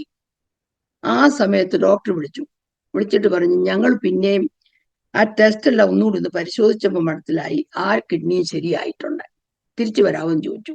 ആമേൻ. അപ്പൊ ഞാൻ പറഞ്ഞു, 2 ആഴ്ച കഴിഞ്ഞ് തിരിച്ചു വരാൻ പറഞ്ഞു. തിരിച്ചു ചെന്നു. വീണ്ടും ടെസ്റ്റ് ചെയ്തപ്പോൾ ആ കിഡ്നി വീണ്ടും പുതിയതാ. 2 പുതിയ കിഡ്നി കിട്ടി. ദൈവത്തിന്റെ പ്രവർത്തനത്തെ ആർക്ക് വർണ്ണിക്കാം? അവന്റെ മഹത്വത്തെ ആർക്ക് വർണ്ണിക്കാം? ആമേൻ, സ്തോത്രം. നമ്മുടെ ബുദ്ധിക്ക്, നമ്മുടെ ശക്തിക്ക്, നമ്മുടെ ആലോചനയ്ക്ക്, നമ്മുടെ ചിന്തയ്ക്ക് അപ്പുറമാണ് നമ്മുടെ ദൈവത്തിന്റെ. നമ്മൾ ഒറ്റ കാര്യം ചെയ്താൽ മതി, ഈ സത്യദൈവത്തിൽ പൂർണ്ണമായി വിശ്വസിക്കുക, അവന്റെ പ്രോമിസിൽ പൂർണ്ണമായി വിശ്വസിക്കുക, അവനിൽ മാത്രം ആശ്രയിക്കുക, പുറപുറുക്കാതിരിക്കുക. എന്റെ ദൈവത്തോട് കൂടെ നടക്കാൻ പറ്റിയെങ്കിൽ അതിപ്പരം ഭാഗ്യം വേറൊന്നുമില്ല. അവൻ അത്ഭുതങ്ങളുടെ ദൈവമാ, പ്രവർത്തിക്കുന്ന ദൈവമാ, വിചാരിക്കുന്നതിലപ്പുറത്ത് നമ്മളെ നടത്തുന്ന ദൈവമാ. ആമേൻ, സ്തോത്രം. അത് കഴിഞ്ഞ് ഞങ്ങൾ ഇങ്ങനെ പോയിരുന്ന് കഴിഞ്ഞ മാർച്ചിൽ അവസാനത്തെ ടെസ്റ്റ് ചെയ്തപ്പോൾ പരിപൂർണമായി ക്യാൻസർ ഫ്രീ. എല്ലാ അവയവങ്ങളിൽ നിന്നും ക്യാൻസർ മാറിപ്പോയി. എല്ലാ അവയവങ്ങളിൽ നിന്നും ക്യാൻസർ മാറിപ്പോയി. ഞങ്ങൾ ഇങ്ങനെ ഓരോ പ്രാവശ്യവും അവിടെ കൂടെ നടക്കുമ്പോൾ അദ്ദേഹത്തെ ടെസ്റ്റിനൊക്കെ വിടുന്ന സമയത്ത് അവിടെ ആയിരക്കണക്കിന് ആൾക്കാരാ വന്ന് പല ഡിപ്പാർട്ട്മെന്റ് വന്നിരിക്കുന്ന ഓരോ ചികിത്സയ്ക്ക്. ഞാൻ അവരുടെയൊക്കെ ഓരോരുത്തരുടെ അടുക്ക പോയി പ്രാർത്ഥിക്കും. ഞാൻ അവരോട് ചോദിക്കും, ഞാൻ നിങ്ങൾക്ക് വേണ്ടി ഒന്ന് പ്രാർത്ഥിച്ചോട്ടെ? ഞാൻ പറയാം, എങ്ങനെ എന്റെ ഭർത്താവിനെ ദൈവം സൗഖ്യമാക്കി, ഞാൻ നിങ്ങൾക്ക് വേണ്ടി പ്രാർത്ഥിക്കാം, നിങ്ങളെയും ദൈവം സൗഖ്യമാക്കും. അങ്ങനെ നടന്ന് പലര് വേണ്ടെന്ന് പറയും, ചിലർ വേണമെന്ന് പറയുമ്പോൾ അവർക്കൊക്കെ നടന്ന് ഞാൻ പ്രാർത്ഥിക്കും. അവസാനം ഞാൻ എന്റെ ഡോക്ടറോട് ചോദിച്ചു, ആരാ എന്റെ ഭർത്താവിനെ സൗഖ്യമാക്കിയത്? നിന്റെ ദൈവമാന്ന് പറഞ്ഞു. നിന്റെ ദൈവമാ, ഞങ്ങളല്ല. ആമേൻ, സ്തോത്രം. ഇനിയും അവര് പറഞ്ഞു, 1 വർഷത്തിൽ 1 ചെക്കപ്പിന് വന്നാൽ മതി. നിങ്ങൾ ഇങ്ങനെ എപ്പോഴും പറഞ്ഞ അദ്ദേഹം പൂർണ്ണമായി സൗഖ്യമായി. ഇപ്പോൾ 5 വർഷം കഴിഞ്ഞു. പൂർണ്ണ ആരോഗ്യവാനായി. 79 വയസ്സായി. സർവ്വ ജോലിയും ചെയ്യും. പൂർണ്ണ മഹത്വം ദൈവത്തിന് മാത്രം. പൂർണ്ണ മഹത്വം ദൈവത്തിന് മാത്രം. ആമേൻ, സ്തോത്രം. ഞങ്ങളെ വിശ്വാസത്തിലേക്ക് കർത്താവ് വിളിച്ച സമയം മുതൽ, രക്ഷയിലേക്ക് വന്ന സമയം മുതൽ അനേകരോട് സുവിശേഷം പറയുവാനും, അനേകർക്ക് വേണ്ടി പ്രാർത്ഥിക്കുവാനും, ഓരോരുത്തരുടെ വിഷയങ്ങൾ എടുത്ത് പ്രാർത്ഥിക്കുവാനും, ഡിവോഴ്സായി പോകുന്നവരുടെ വീട്ടിൽ ചെന്ന് പ്രാർത്ഥിച്ച് അവരെ ഒന്നിച്ചാക്കുവാനും, ക്യാൻസർ രോഗികൾ സൗഖ്യമാകുന്ന കാണുവാനും വലിയ വലിയ അത്ഭുതങ്ങൾ, അടയാളങ്ങൾ കർത്താവ് ചെയ്തുകൊണ്ടിരിക്കുന്നു. ദൈവത്തിന് മഹത്വം. ആമേൻ, സ്തോത്രം. ഒരു സാക്ഷ്യം കൂടെ പറഞ്ഞിട്ട് ഞാൻ നിർത്താം. ഒരു 4 മാസം മുന്നേ നാട്ടിലുള്ള ഒരു കൊച്ചൻ, 14 വയസ്സുള്ളൊരു കൊച്ചൻ, ഒരു ഹിന്ദു കുടുംബത്തിലുള്ളൊരു കൊച്ചൻ, അവന്റെ കയ്യിൽ ക്യാൻസർ വന്ന് ഒരത്തിൽ ഒരു വലിയ ട്യൂമർ ഉണ്ടായി. കൈ കണ്ടിച്ചു കളയുവാൻ, ഓപ്പറേഷൻ ചെയ്യുവാൻ ഡേറ്റ് ഇട്ടു. ആ സമയത്ത് അവനെ അറിയുന്ന ഒരു ടീച്ചർ എന്നെ വിളിച്ചിട്ട് പറഞ്ഞു, ഒരു ആഴ്ചയിലെ 6 ദിവസം ഞങ്ങൾക്ക് സൂം മീറ്റിംഗ് ഉണ്ട്. അമേരിക്കയിലെ രാവിലെ 10 തൊട്ട് 12 വരെ, നാട്ടിലെ സമയം വൈകിട്ട് 8:30 തൊട്ട് 10:30 വരെ. അപ്പൊ ആ സൂം മീറ്റിംഗ് ജോയിൻ ചെയ്ത ഒരു ടീച്ചറെ, അവരും ഹിന്ദു കൺവേർട്ട്, ക്രിസ്ത്യൻ ആയിട്ടുള്ള. എനിക്ക് കൺവേർട്ട് എന്നുള്ള വാക്ക് ഇഷ്ടമില്ല. കാരണം കർത്താവ് എല്ലാവരുടെയും ദൈവമാണ്. ആര് കർത്താവിനെ സ്നേഹിക്കുന്നു എല്ലാവർക്കും വേണ്ടി കർത്താവ് മരിച്ചതാ, എല്ലാവർക്കും വേണ്ടി ക്രൂശിക്കപ്പെട്ടതാ, എല്ലാവരുടെയും വിടുതലിനായി ഇറങ്ങി വന്ന യേശു ക്രിസ്തുവാണ്. സർവ്വജനത്തിനുള്ള മഹാസന്തോഷമാ വന്നേ. ആമേൻ, സ്തോത്രം. അപ്പോൾ ഈ ടീച്ചർ പറഞ്ഞ് മകൻ എന്റെ നമ്പർ കൊടുത്തു. ഞാൻ അങ്ങോട്ട് വിളിച്ചു. കാര്യം എന്താന്ന് ചോദിച്ചപ്പോൾ പറഞ്ഞു, തിങ്കളാഴ്ച ഓപ്പറേഷനാ, അവന്റെ കൈ കണ്ടിച്ചു കളയാൻ പോവുക. 14 വയസ്സുള്ള കൊച്ചൻ. ഞാൻ പറഞ്ഞു, മോനെ, ഈ അമ്മ പ്രാർത്ഥിക്കാൻ, കുഞ്ഞിനെ ദൈവം വിടുവിക്കും, ഓപ്പറേഷൻ ചെയ്യത്തില്ല, വിശ്വസിച്ചോളാൻ പറഞ്ഞു. ഞാനും ചോദിച്ചാലും കൂടെ ഞങ്ങൾ ഒന്നിച്ചിരുന്ന് പ്രാർത്ഥിക്കാൻ തുടങ്ങി. അവന്റെ ഓപ്പറേഷൻ ക്യാൻസലായി, അവന്റെ കൈ സൗഖ്യമായി. എന്നും വിളിച്ച് ഞങ്ങൾ അവനുമായി പ്രാർത്ഥിക്കും. അവനും അവന്റെ അപ്പനും അമ്മയും അവരെല്ലാവരും വിശ്വാസത്തിലേക്ക് വന്നു. അമ്മ ചർച്ചിൽ പോകാൻ തുടങ്ങി. ഞങ്ങൾ ഇങ്ങനെ സൂമിക്കൂടെ വളരെയധികം, ഞാൻ കൂടുതലും സുവിശേഷം പറയുന്ന ഹിന്ദുക്കളോടാണ്. അവരോട് പറഞ്ഞ് സത്യദൈവം ആരാന്ന് മനസ്സിലാക്കി അവരുടെ വിശ്വാസത്തെ ചോദ്യം ചെയ്യുവോ, അവരാരാധിക്കുന്ന ദൈവത്തെ കുറ്റം പറയുവോ ഞാൻ ചെയ്യത്തില്ല. എന്റെ ദൈവത്തെ ഉയർത്തി കാണിക്കും. എന്റെ കർത്താവായ യേശു അല്ലാതെ ഒരു ദൈവമില്ലെന്ന് അവരോട് പറഞ്ഞ് മനസ്സിലാക്കി കൊടുക്കും. വേദപുസ്തകം എത്തിക്കേണ്ടടുത്ത് എത്തിച്ചു കൊടുക്കും. ആമേൻ, സ്തോത്രം. ആര് പ്രാർത്ഥനയ്ക്ക് വിളിച്ചാലും, ഏത് സമയത്ത് വിളിച്ചാലും മടി കൂടാതെ ഞങ്ങൾ പ്രാർത്ഥിക്കും. പ്രാർത്ഥിക്കുമ്പോൾ ദൈവമാ മറുപടി കൊടുക്കുന്നത്. നമ്മൾ ഇടനിൽക്കുന്നു എന്ന് മാത്രമേ ഉള്ളൂ. ആമേൻ, സ്തോത്രം. എന്നെ ഏറ്റവും വിശ്വാസത്തിൽ ഉറപ്പിച്ചൊരു ദൈവവചനം. ആമേൻ, നിങ്ങൾ ദൈവത്തിൽ വിശ്വാസമുള്ളവരായിരിക്കുക. മർക്കോസിന്റെ സുവിശേഷം 11-ാം അധ്യായം 22-ാം വാക്യം. ആരെങ്കിലും ഹൃദയത്തിൽ സംശയിക്കാതെ ഈ മലയോട് നീ കടലിലേക്ക് പോയി ചാടുക എന്ന് പറഞ്ഞാൽ നീ പറഞ്ഞതുപോലെ നടക്കും, സംഭവിക്കും എന്ന് സത്യമായിട്ട് ഞാൻ നിങ്ങളോട് പറയുന്നു. ആ വചനം എന്റെ ഹൃദയത്തിൽ ഞാൻ എഴുതിയിട്ടു. ആമേൻ. അതുകൊണ്ട് ഞാൻ ആർക്കു വേണ്ടി പ്രാർത്ഥിച്ചാലും ഞാൻ പറയുന്നത് പോലെ നടക്കുമെന്ന് ഞാൻ വിശ്വസിക്കുക. അങ്ങനെ നടക്കുവാൻ ദൈവം അത് അത്ഭുതം ചെയ്യുമെന്ന് ഞാൻ പൂർണ്ണമായി വിശ്വസിക്കുക. അതിനടിയിലത്തെ വചനം, നിങ്ങൾ പ്രാർത്ഥിക്കുമ്പോൾ യാചിച്ചതൊക്കെ ലഭിച്ചുവെന്ന് വിശ്വസിപ്പീൻ, എന്നാൽ അത് നിങ്ങൾക്കുണ്ടാവും. ഞാൻ ആരോട് സുവിശേഷം പറഞ്ഞാലും ആർക്കു വേണ്ടി പ്രാർത്ഥിച്ചാലും ഞാൻ അവരോട് പറയും, നമ്മൾ പ്രാർത്ഥിച്ചത് ദൈവം കേട്ടു, സത്യദൈവം കേട്ടു, ജീവനുള്ള ദൈവം കേട്ടു. ആ ദൈവം പ്രവർത്തിക്കും. നിങ്ങൾ വിശ്വസിക്കുക. ദൈവത്തിന്റെ ഇഷ്ടമാണ് നമ്മൾ സൗഖ്യമായി ഇരിക്കുക. ദൈവത്തിന്റെ ഇഷ്ടമാണ് നമ്മൾ ദീർഘായുസോടെ ഇരിക്കുക. ദൈവത്തിന്റെ ഇഷ്ടമാണ് ദൈവത്തോട് കൂടെ നടക്കുക. ദൈവത്തിന്റെ സന്നിധാനമുള്ളവരായി, ദൈവത്തെ ആരാധിക്കുന്നവരായി, ദൈവത്തിന് വേണ്ടി ജീവിക്കുന്ന ഒരു ജനത്തെയും ദൈവം തള്ളിക്കളയത്തില്ല. അവൻ ഒരിക്കൽ നാളും തള്ളയത്തില്ല. വാക്കുമാറാത്ത ലോകത്തിൽ ഒരു വ്യക്തി ഉണ്ടെങ്കിൽ യേശു മാത്രമേ ഉള്ളൂ. വിശ്വസിക്കാൻ കൊള്ളാവുന്ന ഏതെങ്കിലും ഒരു വ്യക്തി ഉണ്ടെങ്കിൽ യേശു മാത്രമേ ഉള്ളൂ. അവൻ സൃഷ്ടിതാവാണ്, സർവ്വജനത്തിന്റെയും ദൈവമാണ്. അവൻ നമ്മളിൽ നിന്ന് ആരാധന, സ്തോത്രയാഗം മാത്രമേ ആഗ്രഹിക്കുന്നുള്ളൂ. അല്ലാതെ പൂജ വേണ്ട, പുണ്യസ്ഥലങ്ങൾ സന്ദർശിക്കേണ്ട, നേർച്ച കാഴ്ചകൾ കൊടുക്കണ്ട. നമ്മൾ ദൈവസന്നിധിയിൽ നിന്ന് പ്രാർത്ഥിക്കുകയും ദൈവത്തെ മഹത്വപ്പെടുത്തുകയും അവന്റെ വചനം പ്രസ്താവിക്കുകയും ചെയ്താൽ ദൈവം അവരോട് ഇടപെടും. ദൈവം അവരെ സൗഖ്യമാക്കും. ദൈവം വിടുതൽ കൊടുക്കും. ആമേൻ. ഈ സത്യം ദൈവമൊന്നും മനുഷ്യർക്ക് മനസ്സിലായെങ്കിൽ, ഈ സത്യ ദൈവത്തോട് പ്രാർത്ഥിച്ചാൽ ദൈവം ആരെന്ന് മനസ്സിലാക്കാൻ ഒരു മനസ്സുണ്ടെങ്കിൽ ദൈവം നമ്മളോട് ഇടപെട്ടുകൊണ്ടിരിക്കും. ദൈവമക്കളെ, ഞാൻ ആരെ കണ്ടാലും സുവിശേഷം പറയും. കടയിൽ പോയ സുവിശേഷം പറയും. ആമേൻ. പ്ലെയിനിൽ യാത്ര ചെയ്ത സുവിശേഷം പറയും. അടുക്കരിക്കുന്നവർക്ക് വേണ്ടി പ്രാർത്ഥിക്കും. ഞങ്ങളോടുകൂടെ പ്ലെയിനിൽ യാത്ര ചെയ്ത സമയത്ത് ഒരു എയർ ഹോസ്റ്റസ് രാത്രി ഞങ്ങൾ യാത്ര ചെയ്ത പ്ലെയിനിലെ എയർ ഹോസ്റ്റസ് കർത്താവായ യേശുവിനെ രക്ഷിതാവും കർത്താവുമായി സ്വീകരിക്കാൻ ഇടയായി തീർന്നു. ആമേൻ, സ്തോത്രം. അങ്ങനെ പല പല കാര്യങ്ങൾ കർത്താവായ യേശുവിന്റെ നാമത്തിൽ നടക്കുന്നു. അവന്റെ നാമത്തിൽ അത്ഭുതങ്ങൾ നടക്കും, അടയാളങ്ങൾ നടക്കും. എല്ലാ നാമത്തിലും മേലായ നാമം, സ്വർലോകരുടെയും ഭൂലോകരുടെയും അതോലോടെ മുഴങ്കാൽ മടക്കുന്ന നാസറേയനായ യേശു ക്രിസ്തുവിന്റെ നാമത്തിൽ നമ്മൾ വിശ്വസിച്ചാൽ നമുക്ക് ഈ ലോകത്തിലെ സുഖം മാത്രമല്ല, നിത്യത നമുക്ക് അവകാശമായി ലഭിക്കും. നിത്യരാജ്യത്തിൽ അവനോടുകൂടെ വസിക്കുവാൻ നമുക്കിടയായി തീരും. കർത്താവിന്റെ വരവടുത്തു. അവൻ വാക്ക് പറഞ്ഞെങ്കിൽ അതിന് മാറ്റമില്ല. ആമേൻ, സ്തോത്രം. കർത്താവ് വന്ന് തന്റെ സഭയെ ചേർക്കാൻ വരും. നമ്മൾ കാണുന്ന ഈ ലോകത്തിൽ കാണുന്ന സഭകളല്ല, യഥാർത്ഥമായി ക്രിസ്തുവിന് വേണ്ടി ജീവിക്കുന്നവരെ, ക്രിസ്തുവിനായി ജീവിക്കുന്നവരെ, ക്രിസ്തുവിനോട് ചേർന്ന് നടക്കുന്നവരെ, അവന്റെ വചനം വിശ്വസിക്കുന്നവരെ, വചനത്തിൽ ആശ്രയിക്കുന്നവരെ മാത്രമേ സഭയായി എടുക്കപ്പെടത്തുള്ളൂ. അതുകൊണ്ട് ആമേൻ, സ്തോത്രം. ഭിന്നതകളും പ്രയാസങ്ങളും ഒന്നും നിങ്ങൾ കണ്ടു മാറി നിൽക്കരുതേ. സത്യദൈവത്തെ വിളിച്ചപേക്ഷിക്കുക. കർത്താവ് യേശുവിന്റെ നാമത്തിലല്ലാതെ വിടുതലില്ല. യേശുവിന്റെ നാമമല്ലാതെ രക്ഷിപ്പാൻ ആകാശത്തിന് കീഴിൽ മനുഷ്യരുടെ ഇടയിൽ യേശു എന്ന നാമമല്ലാതെ വേറൊരു നാമമില്ല. ആ നാമത്തിൽ അത്ഭുതങ്ങൾ നടക്കും, അടയാളങ്ങൾ നടക്കും. പരിശുദ്ധാത്മാവ് നമ്മളെ നയിക്കും. പരിശുദ്ധാത്മാവെന്ന കാര്യസ്ഥൻ നമ്മളോട് കൂടി ഉണ്ടെങ്കിൽ നമ്മളെ നടത്തുവാൻ മതിയായ ദൈവം നമ്മളോട് കൂടി ഉണ്ട് എന്ന് വിശ്വസിക്കുക. ഈ വിശ്വാസ ജീവിതത്തിൽ നമുക്ക് വളരെ കഷ്ടങ്ങളും ശോധനകളും ഉണ്ടായെന്നിരിക്കും. അതൊന്നും നമ്മളെ തകർക്കുവാനല്ല, നമ്മളെ ക്രിസ്തുവിനോട് അടുപ്പിക്കുവാനാണ്.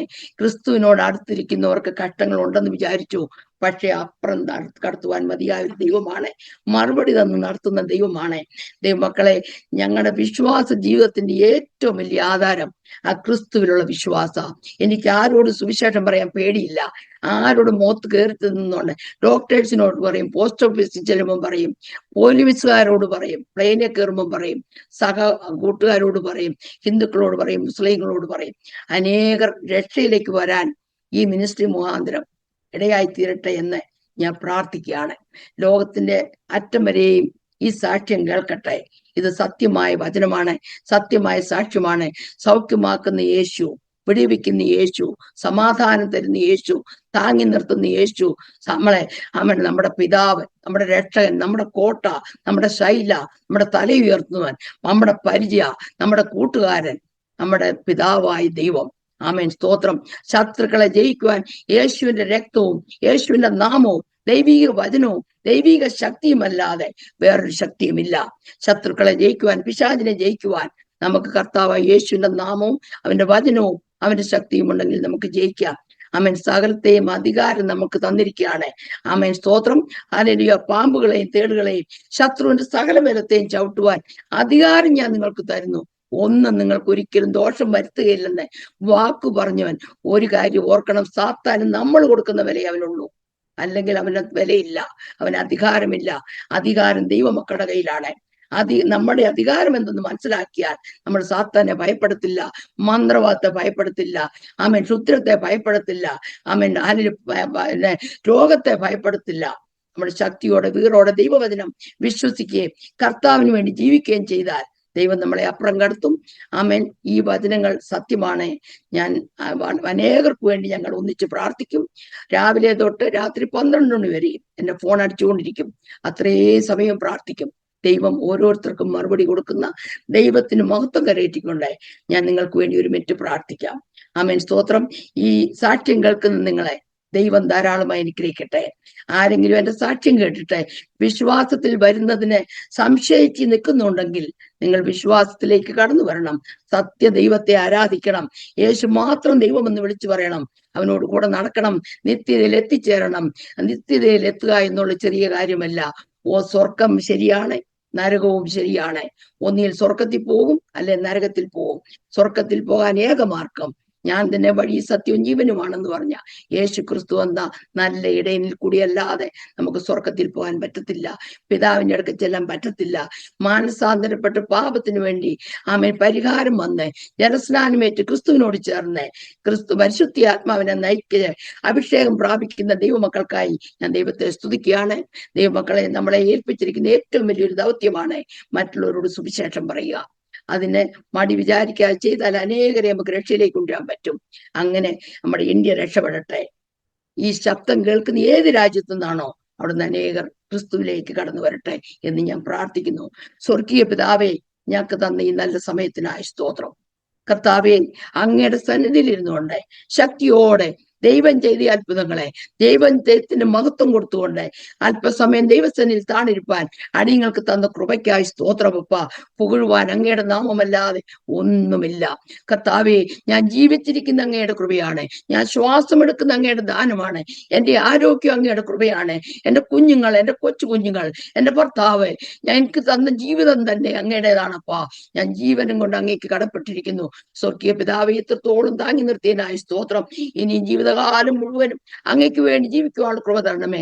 കർത്താവെ, അനേകർ ഈ സാക്ഷ്യം കേട്ടെ ക്രിസ്തുവിന് വേണ്ടി ജീവിക്കുവാൻ തീരുമാനമെടുക്കുവാൻ തക്കോണം അവരുടെ ജീവിതത്തെ ദൈവം തുടരണമേ എന്ന് ഞാൻ പ്രാർത്ഥിക്കുകയാണ്. ആമേൻ, സ്തോത്രം. അല്ലെങ്കിൽ ഇതിനായി അവസരം ഒരുക്കിയ ദൈവദാസനെയും അദ്ദേഹത്തിന്റെ മിനിസ്ട്രിയെയും അനുഗ്രഹിച്ച് പ്രാർത്ഥിക്കുന്നു. ഇത് കേൾക്കുന്ന സർവരുടെ മേലും ദൈവത്തിന്റെ ആത്മാവ് പരിവർത്തിക്കട്ടെ എന്ന് ഞാൻ പ്രാർത്ഥിക്കുന്നു. ഇങ്ങനെ ഒരു അവസരം തന്ന കർത്താവിന് നന്ദി പറഞ്ഞുകൊണ്ട് ദൈവത്തിന് മഹത്വം അർപ്പിച്ചുകൊണ്ട് എന്റെ സാക്ഷ്യത്തിൽ ഞാൻ വിരമിക്കുന്നു. ദൈവം എല്ലാവരെയും അനുഗ്രഹിക്കട്ടെ. Amen, amen, amen, amen. Thank you പ്രിയ മറിയാമ്മ ആൻറ്റി. വളരെ അനുഗ്രഹിക്കപ്പെട്ട അത്ഭുതങ്ങളുടെ ഒരു പരമ്പര തന്നെ പങ്കുവയ്ക്കുവാൻ പരിശുദ്ധാത്മാവാം ദൈവം പ്രിയ ആൻറ്റിയെ ബലപ്പെടുത്തിയതോർത്ത് ഞാൻ ദൈവത്തിന് നന്ദി പറയുന്നു, സ്തോത്രം ചെയ്യുന്നു. ഏതാണ്ട് 50 വർഷത്തോളമായി അമേരിക്കയിൽ പാർത്തുകൊണ്ട് ഒരുപാട് അനുഭവങ്ങൾ ജീവിതത്തിൽ ദൈവസന്നിധിയിൽ അനുഗ്രഹമായി തീരുവാൻ തക്കവണ്ണം ദൈവം ഒരുക്കിയെടുത്ത ആ പാഠശാലകളെ ഒന്ന് കയറി ഇറങ്ങി കാണുവാൻ ഒരിക്കൽ കൂടി കർത്താവ് കൃപ ചെയ്തു. പറഞ്ഞപ്പോൾ അല്പസമയം കൊണ്ടത് കഴിഞ്ഞു. എന്നാൽ അതിനുവേണ്ടി ഈ സാക്ഷ്യം പറയാൻ വേണ്ടി കൊടുത്ത വില, അല്ലെങ്കിൽ അതിനുവേണ്ടി കടന്നുപോയ ആ പാതകൾ തിരിഞ്ഞു നോക്കുമ്പോൾ എത്രയോ ഭയാനകമായ അനുഭവങ്ങൾ. ആ യാത്രയിൽ കൂടെ സഞ്ചരിച്ചവരും അതേ അനുഭവങ്ങളിലൂടെ കടന്നുപോയ അനേക പ്രിയപ്പെട്ടവരും ഇന്ന് ഭൂമുഖത്ത് മായ്ക്കപ്പെട്ടപ്പോൾ ഇന്നും ജീവിച്ചിരുന്ന് ജീവനുള്ളവരുടെ ഇടയിൽ ജീവനുള്ള ദൈവത്തെ മഹത്വപ്പെടുത്തുവാൻ, ജീവനുള്ള സാക്ഷ്യം പ്രസ്താവിക്കുവാൻ കർത്താവ് കൃപ ചെയ്തത് ഓർത്ത് ഞാൻ ദൈവത്തിന് നന്ദി പറയുന്നു. സ്തോത്രം. എല്ലാ മനുഷ്യരും, സകല മനുഷ്യരും ദൈവത്തിനുള്ളവരാണ്. എന്നാൽ ദൈവപ്രവൃത്തിയെ തിരിച്ചറിയുന്ന ഒരു വ്യക്തി ഭൂമിയിൽ ഉണ്ടെങ്കിൽ ആ വ്യക്തി ദൈവത്തോടുകൂടി സഞ്ചരിക്കുന്നത് തിരിച്ചറിയുകയും ആ ദൈവത്തിൻ്റെ പ്രവൃത്തികൾക്ക് വേണ്ടിയിട്ട് പ്രതീക്ഷയോടെ കാത്തിരിക്കുകയും ചെയ്യുവാനിടയായിത്തീരും. പ്രിയ മറിയാമ്മ ആൻറ്റിയും അങ്കിളും അങ്ങനെ ഒരു ജീവിതയാത്രയിലായിരിക്കുന്നു എന്ന് മനസ്സിലാക്കുവാൻ തക്കവണ്ണം കഴിഞ്ഞു. സുദീർഘമായ അനുഭവങ്ങൾ ഞാൻ ഓർക്കുകയായിരുന്നു. ഓരോ കാര്യങ്ങൾ ഒന്ന് കഴിഞ്ഞ് ഇനിയെല്ലാം ശാന്തമായി എന്ന് വിചാരിക്കുമ്പോൾ അടുത്തൊരു തിരമാല കയറി വരുന്നത് പോലെയാണ് അടുത്ത പ്രശ്നം വരുന്നത്. പക്ഷെ ഓരോ തിരമാലകളും ആഞ്ഞു വീശുമ്പോൾ അത് കരയിലേക്ക് വരുന്നു, തിരികെ അത് അതിൻ്റെ സ്ഥാനത്തേക്ക് പോകുന്ന ആ ഒരു പ്രതീതിയാണ് കാണുവാൻ കഴിഞ്ഞത്. തീർച്ചയായിട്ടും അത് ശാന്തമാകുന്ന ചില അനുഭവങ്ങളും ഇളകിമറിയുന്ന ചില അനുഭവങ്ങളും ജീവിതത്തിൽ കടന്നു വന്നപ്പോൾ കരം പിടിച്ച കർത്താവ്, വിളിച്ച ദൈവം, വിശ്വസ്തനായി കൂടെ നിൽക്കുന്നത്, ആമേന് ഇന്നും രുചിച്ചറിഞ്ഞ് ആ ദൈവത്തെ നന്ദി പറയുവാൻ കർത്താവ് സഹായിച്ചു കൊണ്ടിരിക്കുന്ന ഓർത്ത് ദൈവത്തിന് സ്തോത്രം ചെയ്യുന്നു. ഒരുപക്ഷെങ്കിൽ ജനിച്ച വളർന്ന ആ ഒരു പശ്ചാത്തലവും ആ ഒരു പാരമ്പര്യവും ആയിരുന്നു പിന്തുടരുന്നതെങ്കിൽ ഇങ്ങനെ ഒരു സാക്ഷി ഒരുപക്ഷെങ്കിൽ പ്രസ്താവിക്കുവാൻ കഴിയുമായിരുന്നില്ല. എന്നാൽ അതൊക്കെ ഒരു മുഖാന്തരം മാത്രമായിരുന്നു. നമ്മൾ ആരെയും കുറ്റം പറയേണ്ട ആവശ്യമില്ല. നമ്മുടെ ജീവിതത്തിൽ ഓരോ പടികൾ ദൈവം ഒരുക്കുന്നു. അതിലൂടെ നാം യാത്ര ചെയ്ത് ഏറെ നമുക്ക് മുന്നോട്ട് പോകുവാൻ കഴിയും. ഈ പഠനം എന്ന് പറയുന്നത് ഏത് ക്ലാസ്സിൽ വെച്ച് വേണമെങ്കിൽ ആർക്ക് വേണമെങ്കിൽ നിർത്താം. എന്നാൽ പഠിക്കാൻ താല്പര്യമുള്ളവർക്ക് തുടർന്നും പഠിക്കുവാൻ കഴിയും. അതുപോലെയാണ് വിവിധ മതവിശ്വാസങ്ങളും പാരമ്പര്യങ്ങളും. നമുക്ക് വേണമെങ്കിൽ അതിൽ തന്നെ തുടരാം, വേണമെങ്കിൽ അതിൽ നിന്ന് മുന്നോട്ട് ഈ യാത്ര ചെയ്യാൻ കഴിയും. ആ മുന്നോട്ടുള്ള യാത്രയിലാണ് നമുക്ക് ഒരുപാട് അനുഭവങ്ങൾ മനസ്സിലാക്കുവാൻ കഴിയുന്നത്. സ്തോത്രം. നമ്മുടെ ജീവിതത്തിൽ ഒരു പ്രകാശത്തിൻ്റെ അടുക്കലേക്ക് നമ്മൾ വരുമ്പോൾ ആ വസ്തുവിൻ്റെ നിഴൽ അതവിടെ ഇല്ലാതെയായി മാറും. എന്നാൽ നമ്മൾ ആ പ്രകാശത്തിൽ നിന്ന് ദൂരം കൂടുന്തോറും നമ്മുടെ നിഴലിൻ്റെ ആ അളവ് വർദ്ധിച്ചു വരുവാൻ ഇടയായിത്തീരും. നമ്മുടെ ഓരോരുത്തരുടെയും ക്രിസ്ത്യൻ ജീവിതത്തിൽ നമ്മുടെ അരുമനാഥനോട് നമുക്ക് അടുക്കുമ്പോൾ നമ്മുടെ ജീവിതത്തിലെ വേദനകൾ, രോഗങ്ങൾ, ഇരുളിൻ്റെ അനുഭവങ്ങൾ, പാപപ്രവൃത്തി, ലോകത്തിൻ്റെ സ്വാധീനം എല്ലാം കുറഞ്ഞു പോയി നാം കർത്താവിനോട് ചേർന്ന് നിൽക്കുന്ന, നാം ഒന്നായിത്തീരുന്ന ആ ഒരു അനുഭവത്തിലേക്ക് നാം യാത്ര ചെയ്തുകൊണ്ടിരിക്കുക. കർത്താവായ യേശു ക്രിസ്തുവിൻ്റെ മടങ്ങിവരവ് ഏറ്റവും ആസന്നമായിരിക്കുമ്പോൾ ദൈവസഭയ്ക്ക്, ദൈവമക്കൾക്ക് ഉള്ള ഏക പ്രത്യാശ നമ്മുടെ കർത്താവ് താൻ പ്രത്യക്ഷപ്പെടുമ്പോൾ നാം അവനെ താൻ ഇരിക്കും പോലെ നമ്മുടെ മുഖം ആയിത്തീരും എന്നുള്ളതായ ആ ഒരു വലിയ പ്രതീക്ഷയും പ്രത്യാശയുമാണ് നമുക്കുള്ളത്. ആകയാൽ നമ്മുടെ പ്രതീക്ഷയും പ്രത്യാശയ്ക്ക് ഭംഗം വരാതെ നമ്മുടെ കർത്താവിൻ്റെ വരവിന് വേണ്ടി നമുക്ക് അവരോടെ യാത്ര ചെയ്യാൻ കർത്താവ് സഹായിക്കട്ടെ. പ്രിയ ആൻറ്റിയെയും അങ്കിളിനെയും സൗഖ്യത്തോടെ, ആരോഗ്യത്തോടെ, ബലത്തോടെ, ദീർഘായുസ്സോടെ ഇനിയേറെ സാക്ഷ്യം പറയുവാൻ, ഏറെ അനുഭവങ്ങൾ പങ്കുവയ്ക്കുവാൻ സ്വർഗത്തിലെ ദൈവം അവസരങ്ങളെ ഒരുക്കട്ടെ എന്ന് ഇത്തരണത്തിൽ ആശംസിക്കുന്നു, പ്രാർത്ഥിക്കുന്നു.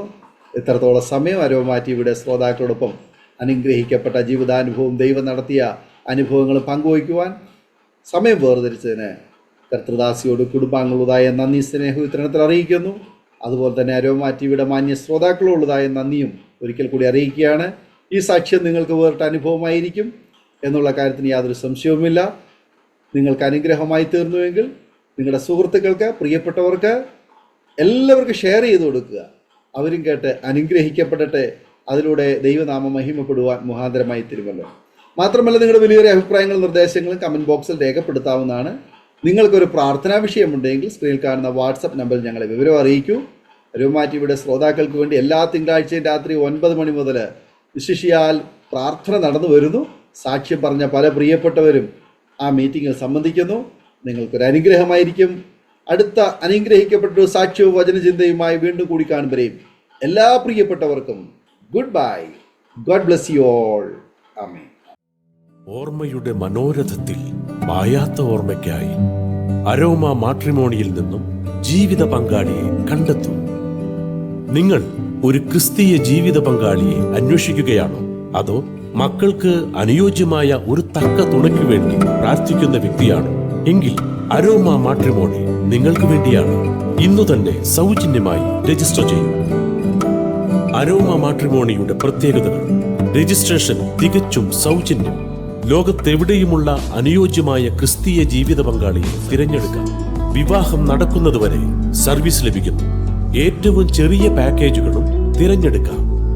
അരോമ മാട്രിമോണി നിങ്ങൾക്കായി ഒരുക്കുന്നു വിവാഹം പരമാനന്ദം. Email aroma matrimony2020@gmail.com